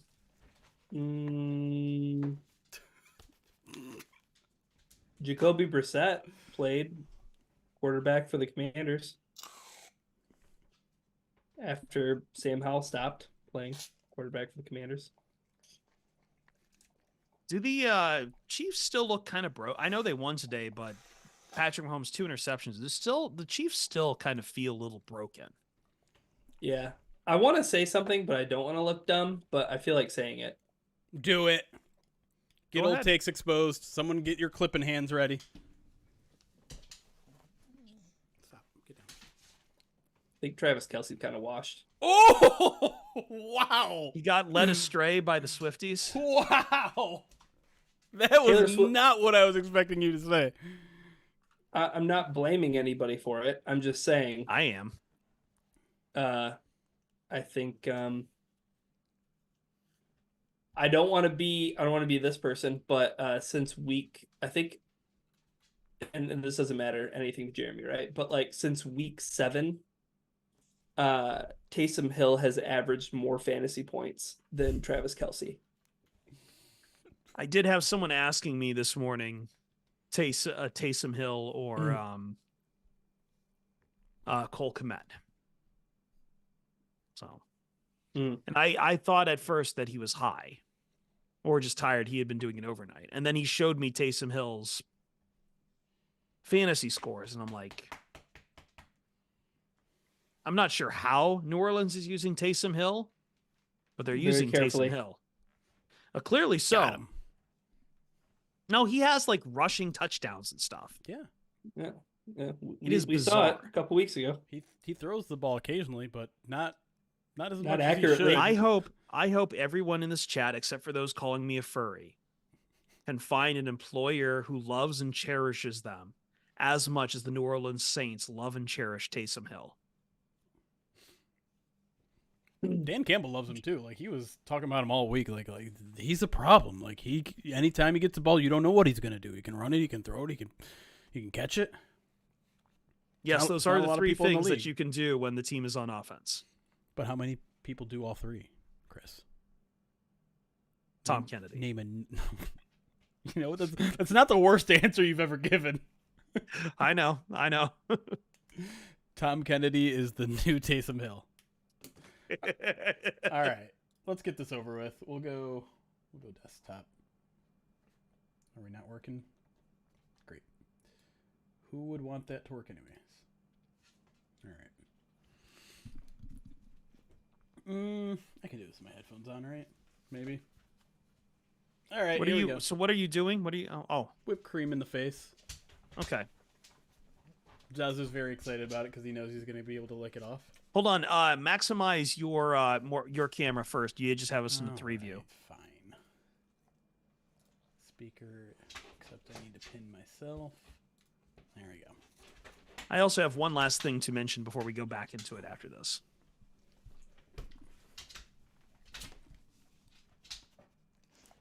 Off. Hi, Zazu. Thank you. Oh, there it is. Wonderful. The man with the cream on his face. All up in the mustache.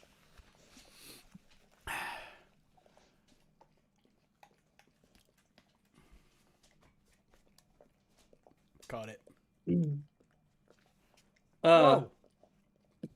My YouTube chat just like shot in and filled everything. For some reason, sometimes the YouTube chat lags.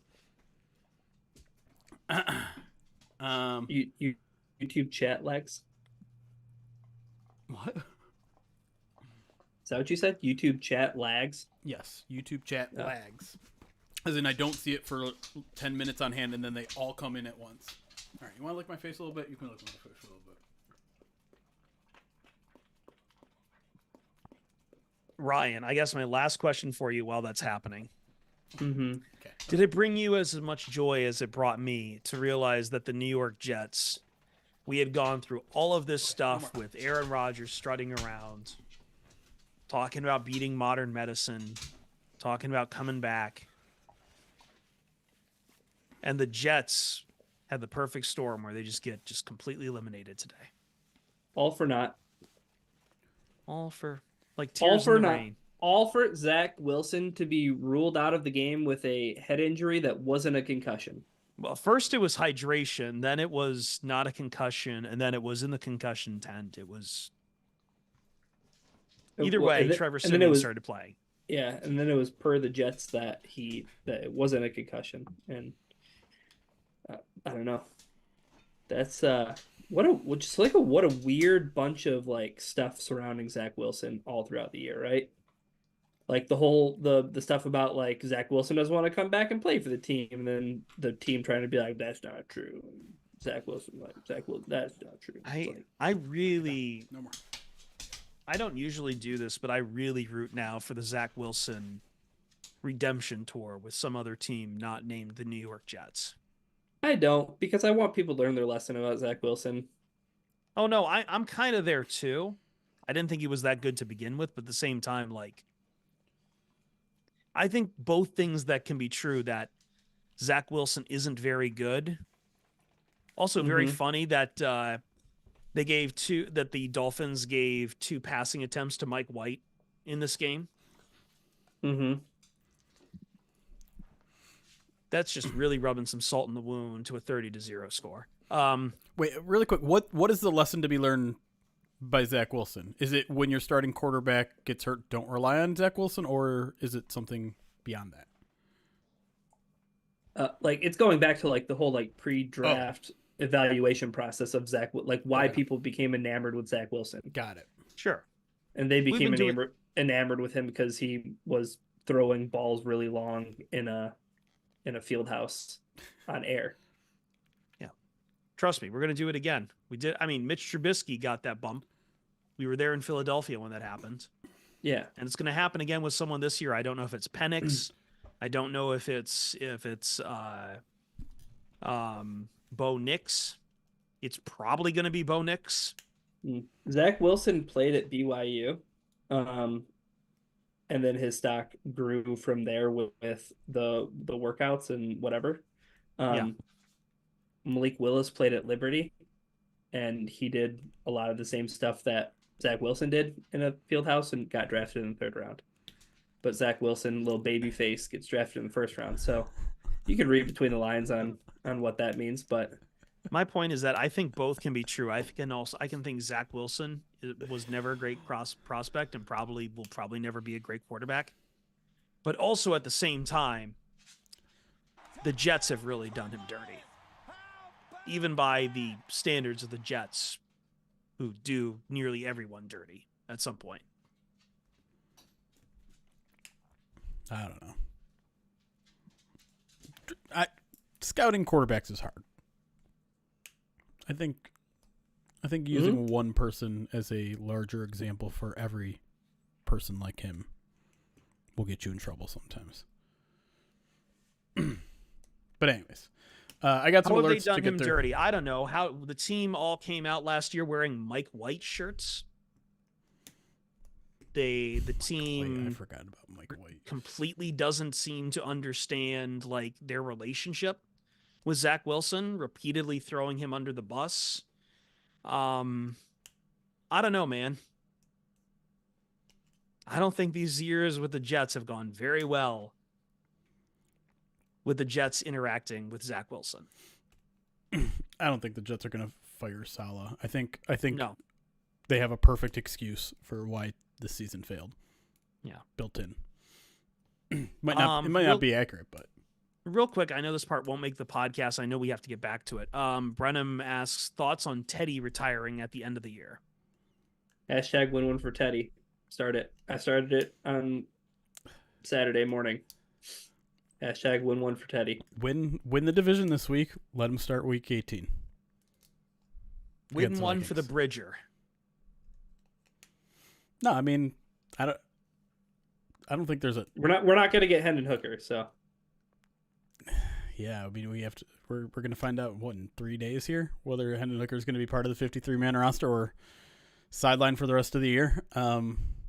I still don't really know which way that one's going, but I don't think is there a take to be had about the Teddy Bridgewater retirement? Like, it would if you haven't already, I would highly recommend reading the Dave Burkett story about it because I think it's very well done.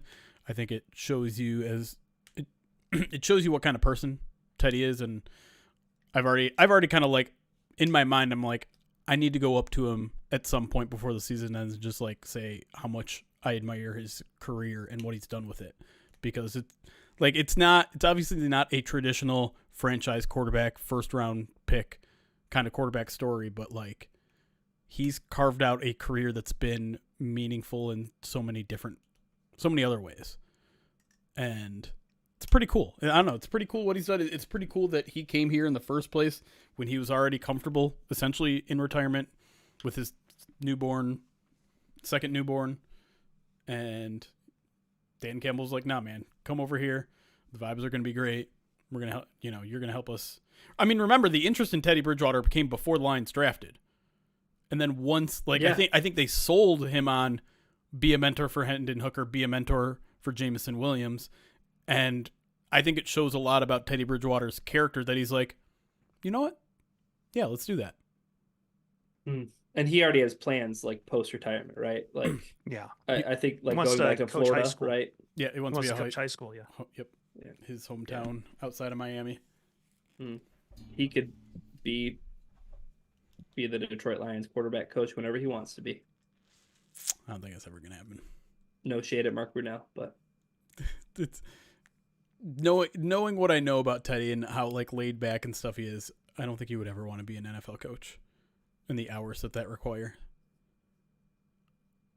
I think they should, as Liam mentioned in the chat, they should retire number 50.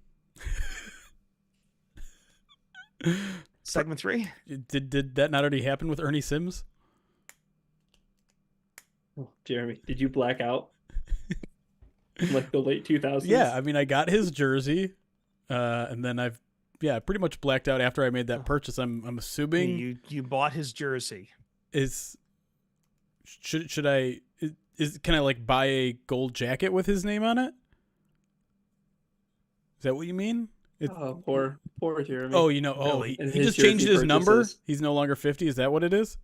Yeah, it was a rookie year thing. Okay. Yeah. So he was like what, like a 54, like an iconic, kind of thing, iconic linebacker number. Yeah, that's what happened. Oh, you sweet boy. All right, I'm ready.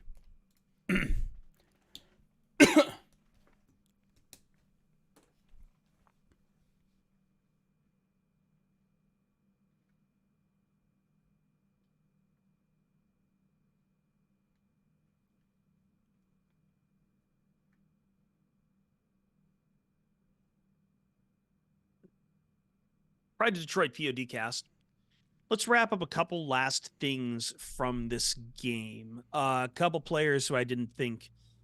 Hold on for that side. Just, I guess I should start by asking, considering where we've been with decision making on this team, overall, I guess, Jeremy, looking to the coaching staff, looking to the fires that Aaron Glenn and a little bit of Ben Johnson have been under recently. Was this game, I think the big story from this game mostly goes to those two as far as just bounce back on flexibility, on getting their units back on track, for Aaron Glenn to really start bringing pressure again and blitzing. I think that's one of the bigger takeaways. We just haven't really, we talk a lot about players, but we should probably say this on the coaching front, because this feels like the game that was the get right in this, mostly for those two. Yeah, no, I think that's a good point to be made, because Aaron Glenn has obviously been under fire for a lot of the season. And like I said, I think earlier in the podcast, I think some of that was been unfairly thrown upon him, that he's not trying new things that they have, but he found a lot of things that worked in this game, including, like we said, some of the roster shakeups, including some of the disguised blitzes, some of the simulated blitzes, things like that the Lions did a lot more of, and a lot more of on not just third down as well. And so that was good. And then on the offensive side of the ball, we were sitting here on this podcast last week really kind of getting into Ben Johnson, and it seemed like he had just kind of lost his mojo, that the lines were getting stale. The Bears had figured them out. And I was very surprised about how that game started out, right? And it's not necessarily in a good way. The Lions come out and throw 5 straight passes on the opening drive, when we all look at this match and be like, well, the Broncos have gotten pretty good in pass defense, but they suck at run defense. So they should just run all over them, and then they don't run the ball at all. And then, of course, when they get to the run game, that's when everything starts clicking. So maybe a slow start for him, maybe not the best open game script for Ben Johnson, but like it's clear he unloaded the playbook on the Broncos, and he had them swimming by the third quarter. So full credit to those coordinators. I think it's smart to point out that we should give those two credit before we do get out of here. And yeah, and the blitzes from Aaron Glenn, like Kristen mentioned. Russell Wilson blitzed on 18 of his 35 dropbacks. So I mean, over half the time, yeah. AG was dialing up a blitz, and surprisingly enough, like Wilson's numbers like pretty good when he was blitzed. But I don't know, like the first half numbers were indicative of itself, right? Like Aaron Glenn's defense hasn't played like that in a half in a while. Yeah. Maybe at all this year. I don't know. Like it's been too long, right? And it was definitely a get right game. The one thing that I think didn't change between a couple of these past games, and it's maybe something I think comes up with a larger question as far as who's getting playing time as this enters a very critical stretch. I think the one person I think from the defense I wasn't really impressed with too much.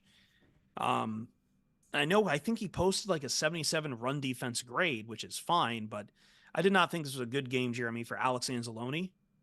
And there were some tackles missed in there that I think people noticed. There was the PI penalty, although that felt, it was clear PI, but it's still, it shouldn't have counted for that much, but this is an old hill that you and I both die on. Yeah. If you wanted me to get into that, we're going to use the entire segment on that.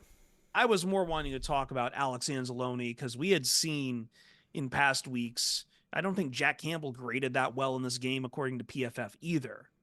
But, we had talked about how Jack Campbell had been playing better and better in past weeks. And I know they're not in direct competition with each other, and I know Derek Barnes had to leave this game for a while, but I don't know how concerned are you with Anzalone's play moving forward? Not at all. None. I mean, he's not the greatest coverage linebacker, but he's probably the best the Lions have.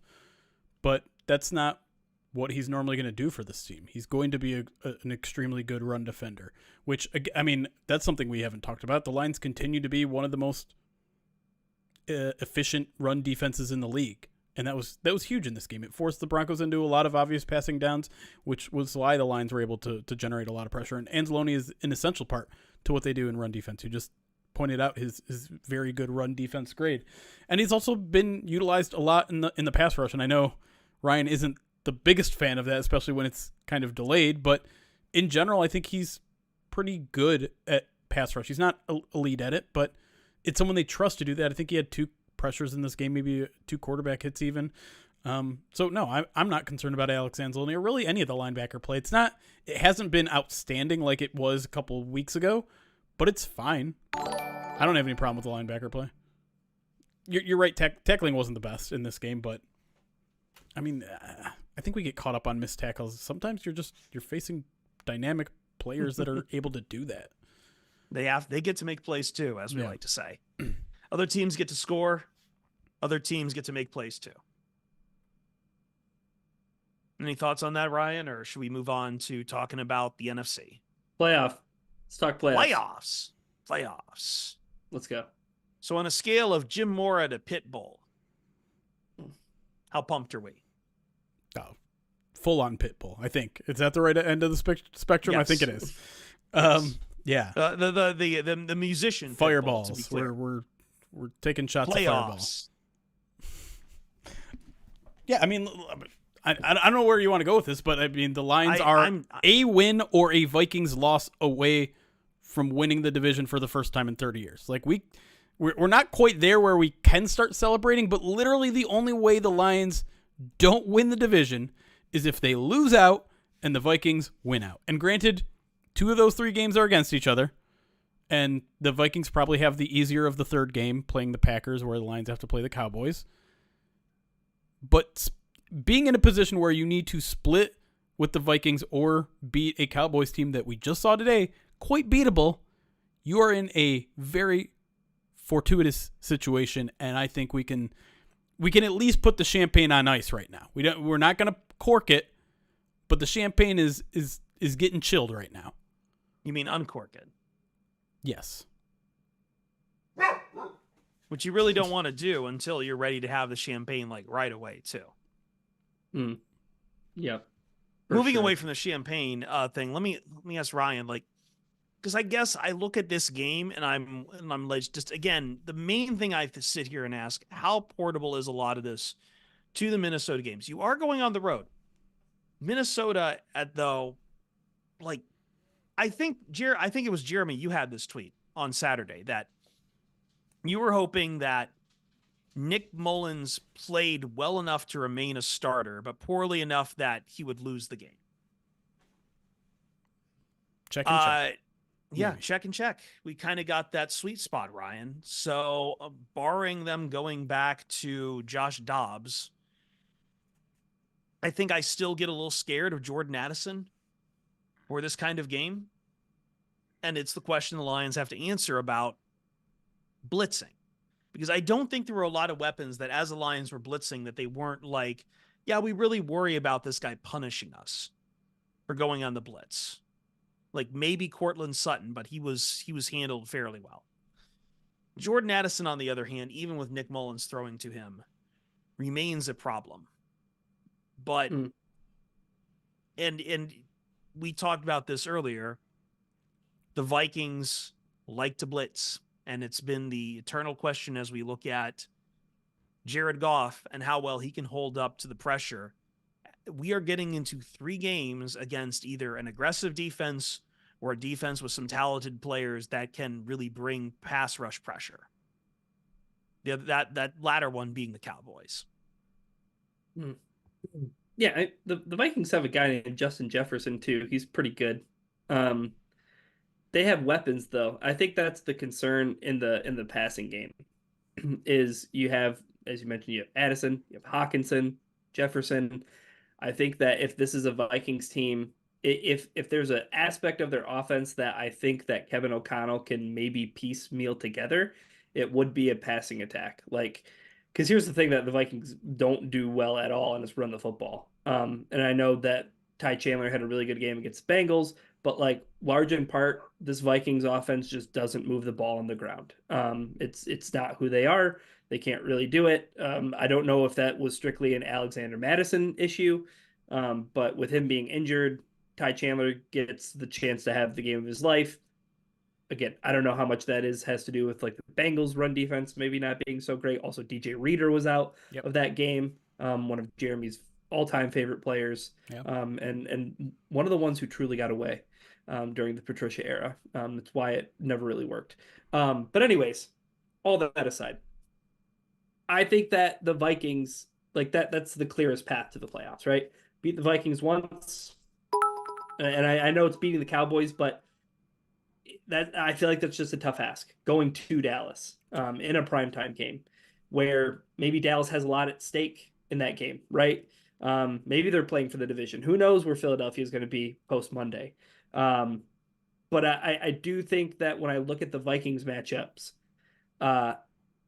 it's going to be 2 things. It's going to be how well does Ben Johnson protect Jared Goff from the blitz, and how much pressure does Aaron Glenn send?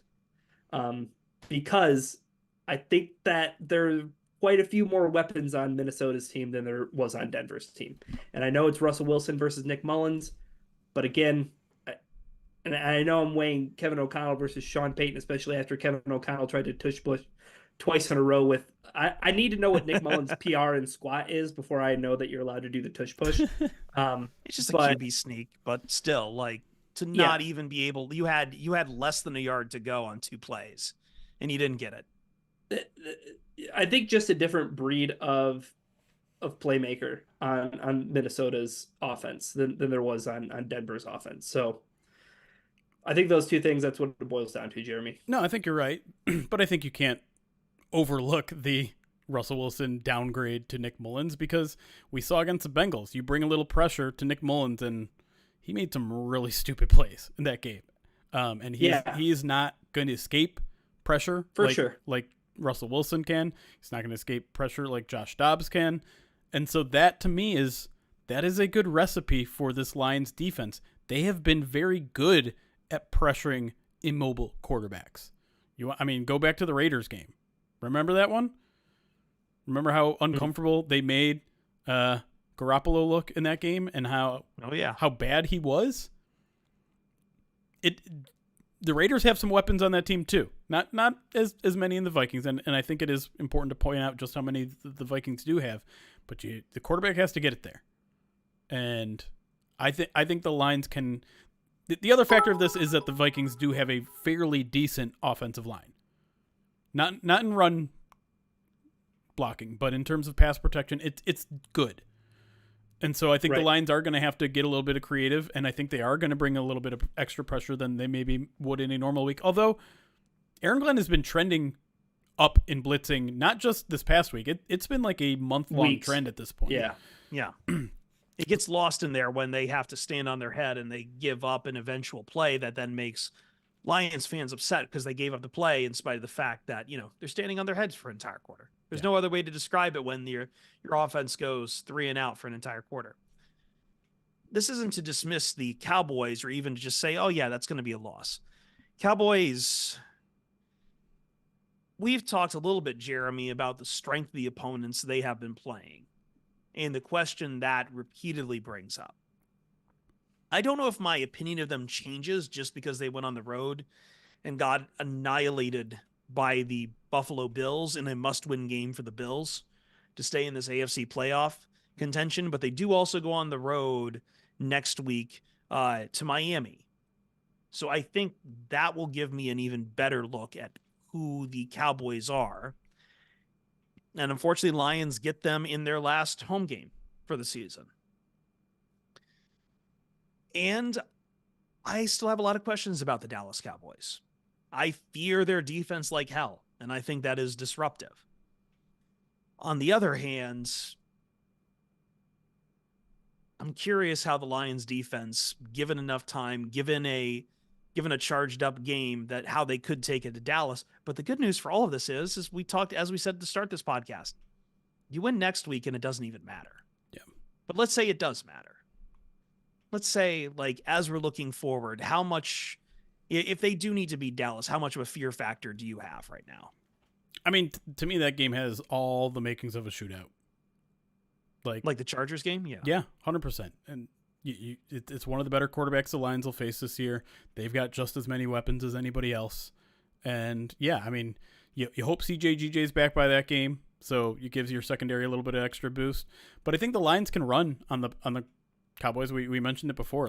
They got absolutely torn up on the ground by the Bills today. And that's the blueprint, right? To slow the game down, to make sure that your defense isn't getting blitzkrieged by Dak Prescott. So yeah, I think it's funny because a week ago, every single Lions fan would say they don't have a fighting chance against the Cowboys. This week, the Lions blow out the Broncos. The Cowboys get blown out by the Bills, and suddenly it's like, oh yeah, no, we can take them. No, it's not going to be an easy game. In Dallas, they've been excellent at home this year. And like I said, that's going to be one of the better quarterbacks the Lions have faced all year. And the Lions have not fared well against good quarterbacks outside of Patrick Mahomes this year. So that'll be a tricky one. You definitely hope you take care of business this week. That's the thing. I don't expect this team to lose 3 in a row, but every week that you put off clinching the division, the pressure is going to build. So if you don't do it this week, well, suddenly you're probably going to have to do it next week unless the Packers beat the Vikings. And if you don't do it next week, suddenly you are playing for your division title at home against the Vikings in a winner-takes-all type of situation. And is that the worst place to be in? No. But, if you believe in all this momentum stuff and you believe in all the trending up, trending down stuff, having a Vikings team on a 2-game winning streak and the Lions on a 2-game losing streak heading into Week 18, a lot of people are going to think, I don't know about this Lions team. They had that one Denver game where they looked good, but otherwise, it's been 2 straight months of mediocre. I just don't want to be in that situation. As exciting as it would be, I'd rather take care of business this Sunday and Christmas Eve. Give us all a nice little early present, and then we can just argue about seeding for the final 2 weeks of the season. Yeah, it's funny though, in that world where the Lions drop the next two, and it comes down to Week 18 potentially for the division. Um, it's just funny to think about how much different that scenario, because this is quite literally the scenario that happened in 2016. Like the Lions had control, right? They controlled their destiny. And then it came down to the final week of the season against a divisional opponent. And it really didn't, I don't think that game much of ever felt like the Lions had a chance. Like it felt like Green Bay's game to lose because of what Jeremy reminded everybody at the beginning of the podcast. Going into week 18, those feelings are not similar at all because of this coaching staff, right? And not trying to Right. knock Jim Caldwell here and do some revisionist history. But to Jeremy's point earlier about Dan Campbell and leading a steady ship and like never getting too high, never getting too low. If this team were to drop two games, the next two games, I think that for the most part, I would feel just as confident about this team taking care of business at home in week 18 to win the division because of the leadership. Yeah, you'd have a charged up crowd. You know this was your last chance. You have three strikes, and all you got to do is smack the ball on one of them. You really took us on an emotional roller coaster there, Ryan. You're like, oh, this reminds me of 2016. And everyone's like, well, Ryan, why are you bringing up pass? But this is why it's different. And then you got him. You had me in the first half. Not gonna lie. Well, yeah. We're not gonna lie. I think we're gonna put this podcast in the can.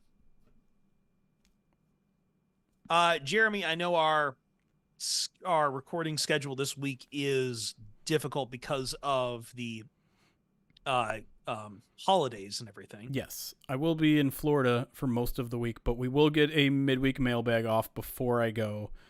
At some point, we're gonna record First Bite. It might not be live. I'm sorry, YouTube and Twitch, but we'll try to get it up there. I still haven't figured out the best way we're gonna do that, but I promise you we will get a First Bite.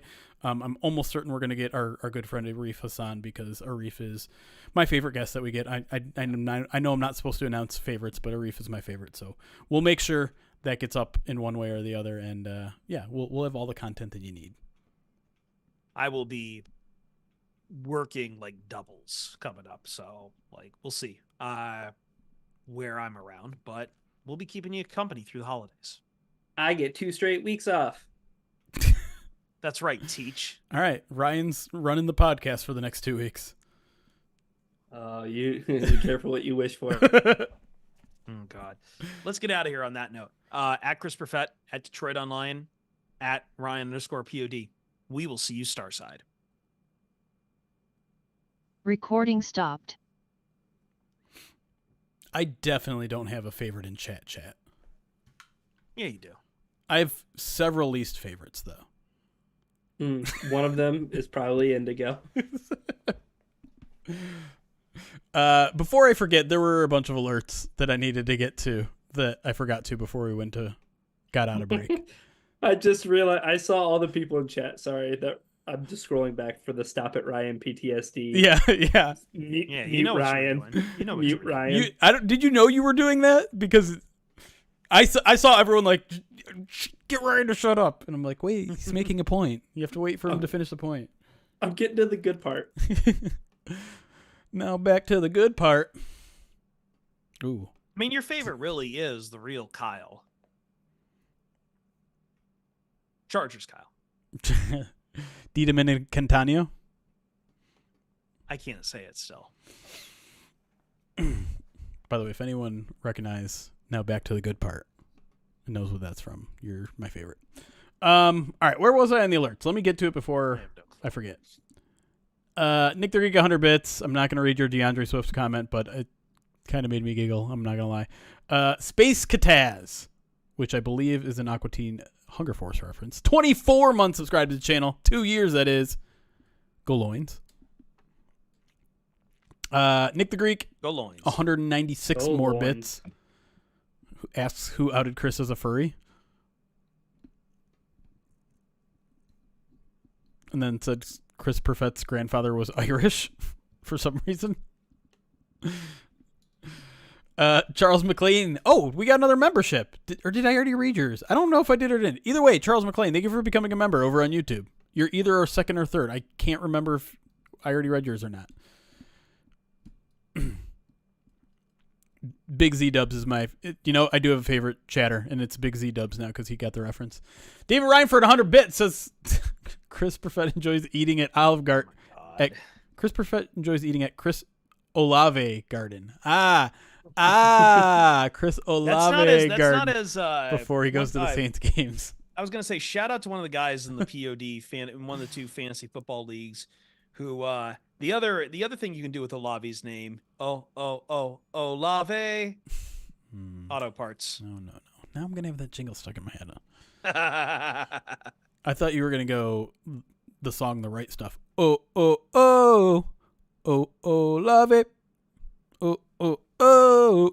I have no clue what you're talking about. This is not the karaoke stream, everybody. Just letting you know. Yeah. Every stream is a karaoke stream to me. Ice Cecil, 32 months at tier 2. Says Lions win. Lots of other teams I don't like lose. It was a good week. FTV. That we need. I still need to create an FTV graphic. I feel like we have to do it this week. This is the time to do it. We don't have to FTB or FTP. Doesn't matter. They're irrelevant now. Yeah, I want somebody to do it to the tune of I want my MTV, but I want my FTV. So this is a karaoke stream. So what you're saying. Gotta fix these microwave ovens. Custom kitchen repairs. Floyd Condor, thank you for the sub over on YouTube. Nick the Greek, 100 bits. I'm no longer reading any bits or subs that say anything about Chris Perfett. None of them. What have I done? I don't know. Another 100 bits from Nick the Greek. I'm not reading it. And Cena72, thank you for the follow here on Twitch. And we are caught up, which means we can do one more spin on the Wheel of Pain. Quickly, I am leaving at 10 o'clock. Okay. I was going to pitch maybe doing a Wheel of Extreme Pain, but if that's the case, we're not going to do that. I have beans, so we can do that whenever. All right. We're just going to spin this right now. I'm not going to waste any time. Here we go. Spin. Go.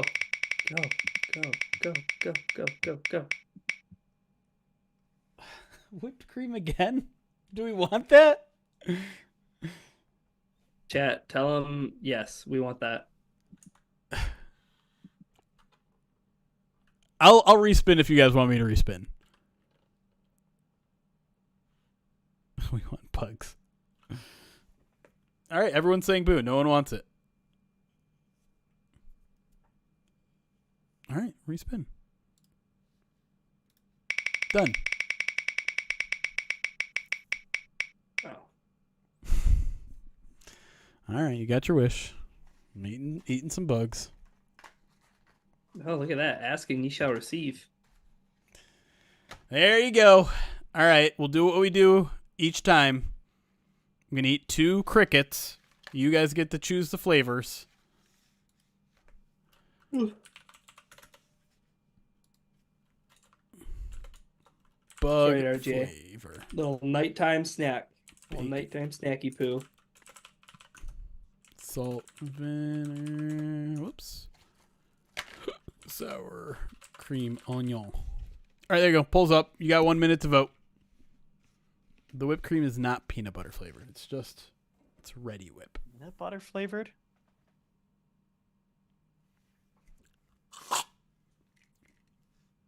I got Zazu's attention. No, you're not getting any. Your dog's name is Funyuns? Funyuns is a fantastic name. Did you name it after the Zach Galifianakis special? Because I think I think the character that he plays, Seth Galifianakis, his dog or cat is named Funyuns. Oh, it is. It must be from that because you said Fuji's and Funyuns, and Fuji's is also an ongoing joke on that thing. Shredder Age, are we best friends now? Josh Allen's post-game comment. I feel like the kid who didn't do anything in the class project and still got an A. Sour cream and onion and bacon and cheese. Oh, it was the purple onion. I wasn't sure if it was the purple onion special or not. Live at the Purple Onion. One of the better stand-up shows. Specials. Listen, I just... The Fuji song comes on. All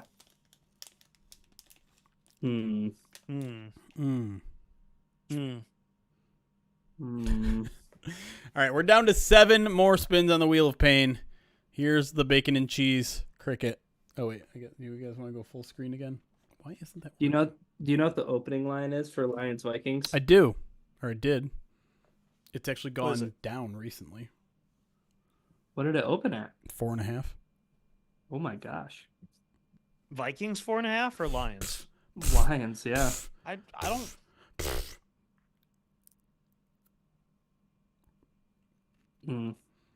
What's it now? Like How's 3? it? 3.5. 3.5. Mm-hmm. Ooh, that one was like squishy almost. That was not as crunchy as most of them. Chris, are we going to get sued for broadcasting the I was NFL? about to ask you. I was about to ask you if I need to like move closer in front of the TV. I don't know. Like I think that's called like incidental or something. Listen, I don't mean to be showing it. I got this new TV and I want to watch this game and I want to watch some anime tonight. I started into Frieren and it's really, really, really good. Chris wants his new TV. I want a stand that fits this new TV. My old stand doesn't. I have the new stand here boxed, but I realize I ordered it before measuring its length. So I don't even know if it'll fit. And I should probably figure it out because if it doesn't, I need to turn it back to Amazon. What channel is the furry channel? Shut the F up. All right, 15 and a half. All right, here's the other one. This I can tell this one has a lot of flavoring on it. It's like coated. That's gross. Yeah. That's not natural. That's unnatural. That one got some crunch to it.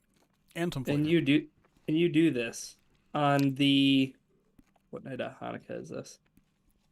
Hanukkah's over. Hanukkah's not over. I don't think Hanukkah's over. But I'm also pretty don't know sure that. like earlier this week was the 8th night, wasn't it? I don't know. I'm a bad Jew. But I feel like it's only... Is it over? Well, all right, there you go. It's over. Ended on the Really? 15th. Yeah, ended on the 15th. We shortened it to 4 days this time. The oil didn't last as long this year. All right, I gotta go. We got oil prices have just, Yeah, you know. Captain James Kirk, thank you for the bit. I have to stick by my statement, even though you say a certain person is an amazing human being. I said I'm not going to read any more alerts about that person. So, Do 11-month subscriber channel says great win last night. It was great being there. Hey, you were there. That was fun. I mean, it was a pretty darn fun game. that was probably the night to be at Ford Field, right? Yeah, it was the most relaxed game. The vibes from the beginning were immaculate. The guy threw it into the Coke can. We had a saxophonist do the national anthem. The Lions kicked butt all night. Did the crowd ever do the wave? They sure Yes. did. Board. oh yeah, plenty of wave. Ugh. Did you for the real quick though, Bills Cowboys, the beach balls that were all over the place? I didn't see that. I mean, like they're on the camera side of the field, and like Yeah. a play would start and beach ball. Yep. It's like kids. You struggling Beach through balls that are one, fun. huh? Yeah, that one was just like, this is the problem with eating these is there's like pieces all over my mouth. Ugh. It crumbles Pieces. everywhere. So Pieces. gotta just wash it. Pieces Oh my of god, that seems like you're me. making it worse. Mm. I was just seeing if I could gross people out. I got nothing else to say. I think it might be time to get out of here. It's already 10 I think o'clock. it is. Chat. GG's. We had a good stream. It's been a Yep. good weekend. It's been. I know the Lions didn't clinch tonight. Oh, Ryan's gone. The They'll probably clinch tomorrow night. It's fine. It's the meme. Fine. I'll do it myself. I would argue that it's better if the Lions don't clinch tomorrow, because I want to start dreaming of the 1 seed again. And if the Eagles lose, we can start having some conversations. Don't do this. Why not? Why not? Why not I'm dream just big? happy. I'm just. There will be a podcast next week. I'm not sure Yes. how. Very carefully. Chris will probably have to run it, which is fine. Yes. I don't even know how I'm going to watch the game yet. I'm crossing my fingers for some reason that Lions Vikings will be playing in Florida locally, even though I know that's not going to be true. There's a couple of magic words I can hook you up with. Okay. We shouldn't talk about that on stream. I know. I'm not saying those words. Okay. But yeah, we'll figure things out. Here's the thing. I hate to break tradition and all, but I don't think you're going to get a Madden sim this week. I'm sorry. Maybe that's a blessing in disguise. Some of those Madden streams have been pretty brutal. But yeah, I don't think we're getting a Madden sim this week. I'm sorry. I don't know. Like, there's no time for it. I'm leaving Tuesday night. Let's get out of here. All right. Bridget's up. She rated us yesterday. If you want to send it right back. Let's do that. Oh, you know what? No, sorry. Just because we do Bridget a lot, Someone but let's do Mr. Swamp Ass himself. Mr. Graham Glasgow is live. Hell yeah. We're in the middle of an ad break, so I'm gonna wait for the ad break to end. But if you're here over on Twitch, we are gonna send you straight to Graham Glasgow's stream, which is gonna be fun. Is Kelly streaming? I thought I followed Kelly, so if I saw her, she was streaming, I thought I'd be able to see it. I need to get back to streaming once football's done. Oh, she is. I know streaming. I haven't What is she do it. doing? I apologize. Hold on.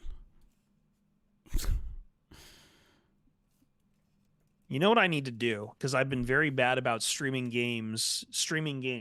games.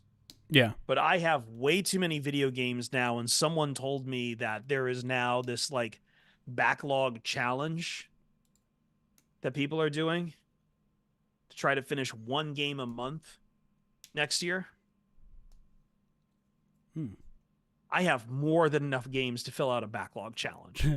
I know. Thank you, JT Sam. I swear I will get back to them. I've been incredibly we've been short staffed for like all but 1 month the past 6 months at my work. So I don't get a lot of consecutive days off, and I just find my single day off to be exhausted. So, and I'm running D&D campaigns now, which means I kind of have work away from here. I'd love to put them on stream sometime, but this group I don't want to put this one on there. But yeah, no, JP, I'll explain the challenge at some point, because I've got more than enough games. I probably won't get Baldur's Gate done in a month, but I do have, like, I picked up a lot in the Steam sale. I picked up like Pizza Tower, Caves of Cud, 30XX, bunch of smaller stuff.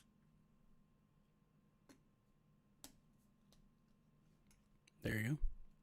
Get it done in the offseason. We'll get it done, or before that. We'll add more to that stream at some point. I want to give some more rewards to people too. All right. Let's go raid Kelly. I think that's a better idea, because I never see her live. You joke, but I do wear the luchador mask as Dungeon Master. All right. I'm going to start the raid on Kelly Rowe. If you don't know who Kelly Rowe is, she's 1, a contributor for our website, 2, she's on Fox 2 Detroit. She's a huge Lions fan. She's obviously a gamer. She's awesome. So go hang out on her stream for a little bit. Yeah. KD, I answered that earlier. I answered that in chat earlier to you, but no, I have no plans to watch live action One Piece. One Piece itself isn't the kind of anime I like to watch. I never really was interested in the original show, so no plans on the live action. Anyway, let's go see Kelly. All right. Go hang out there, guys. We'll see you Tuesday for the midweek mailbag. And until then, Go Lions. Bye. Go Loins. Go Loins.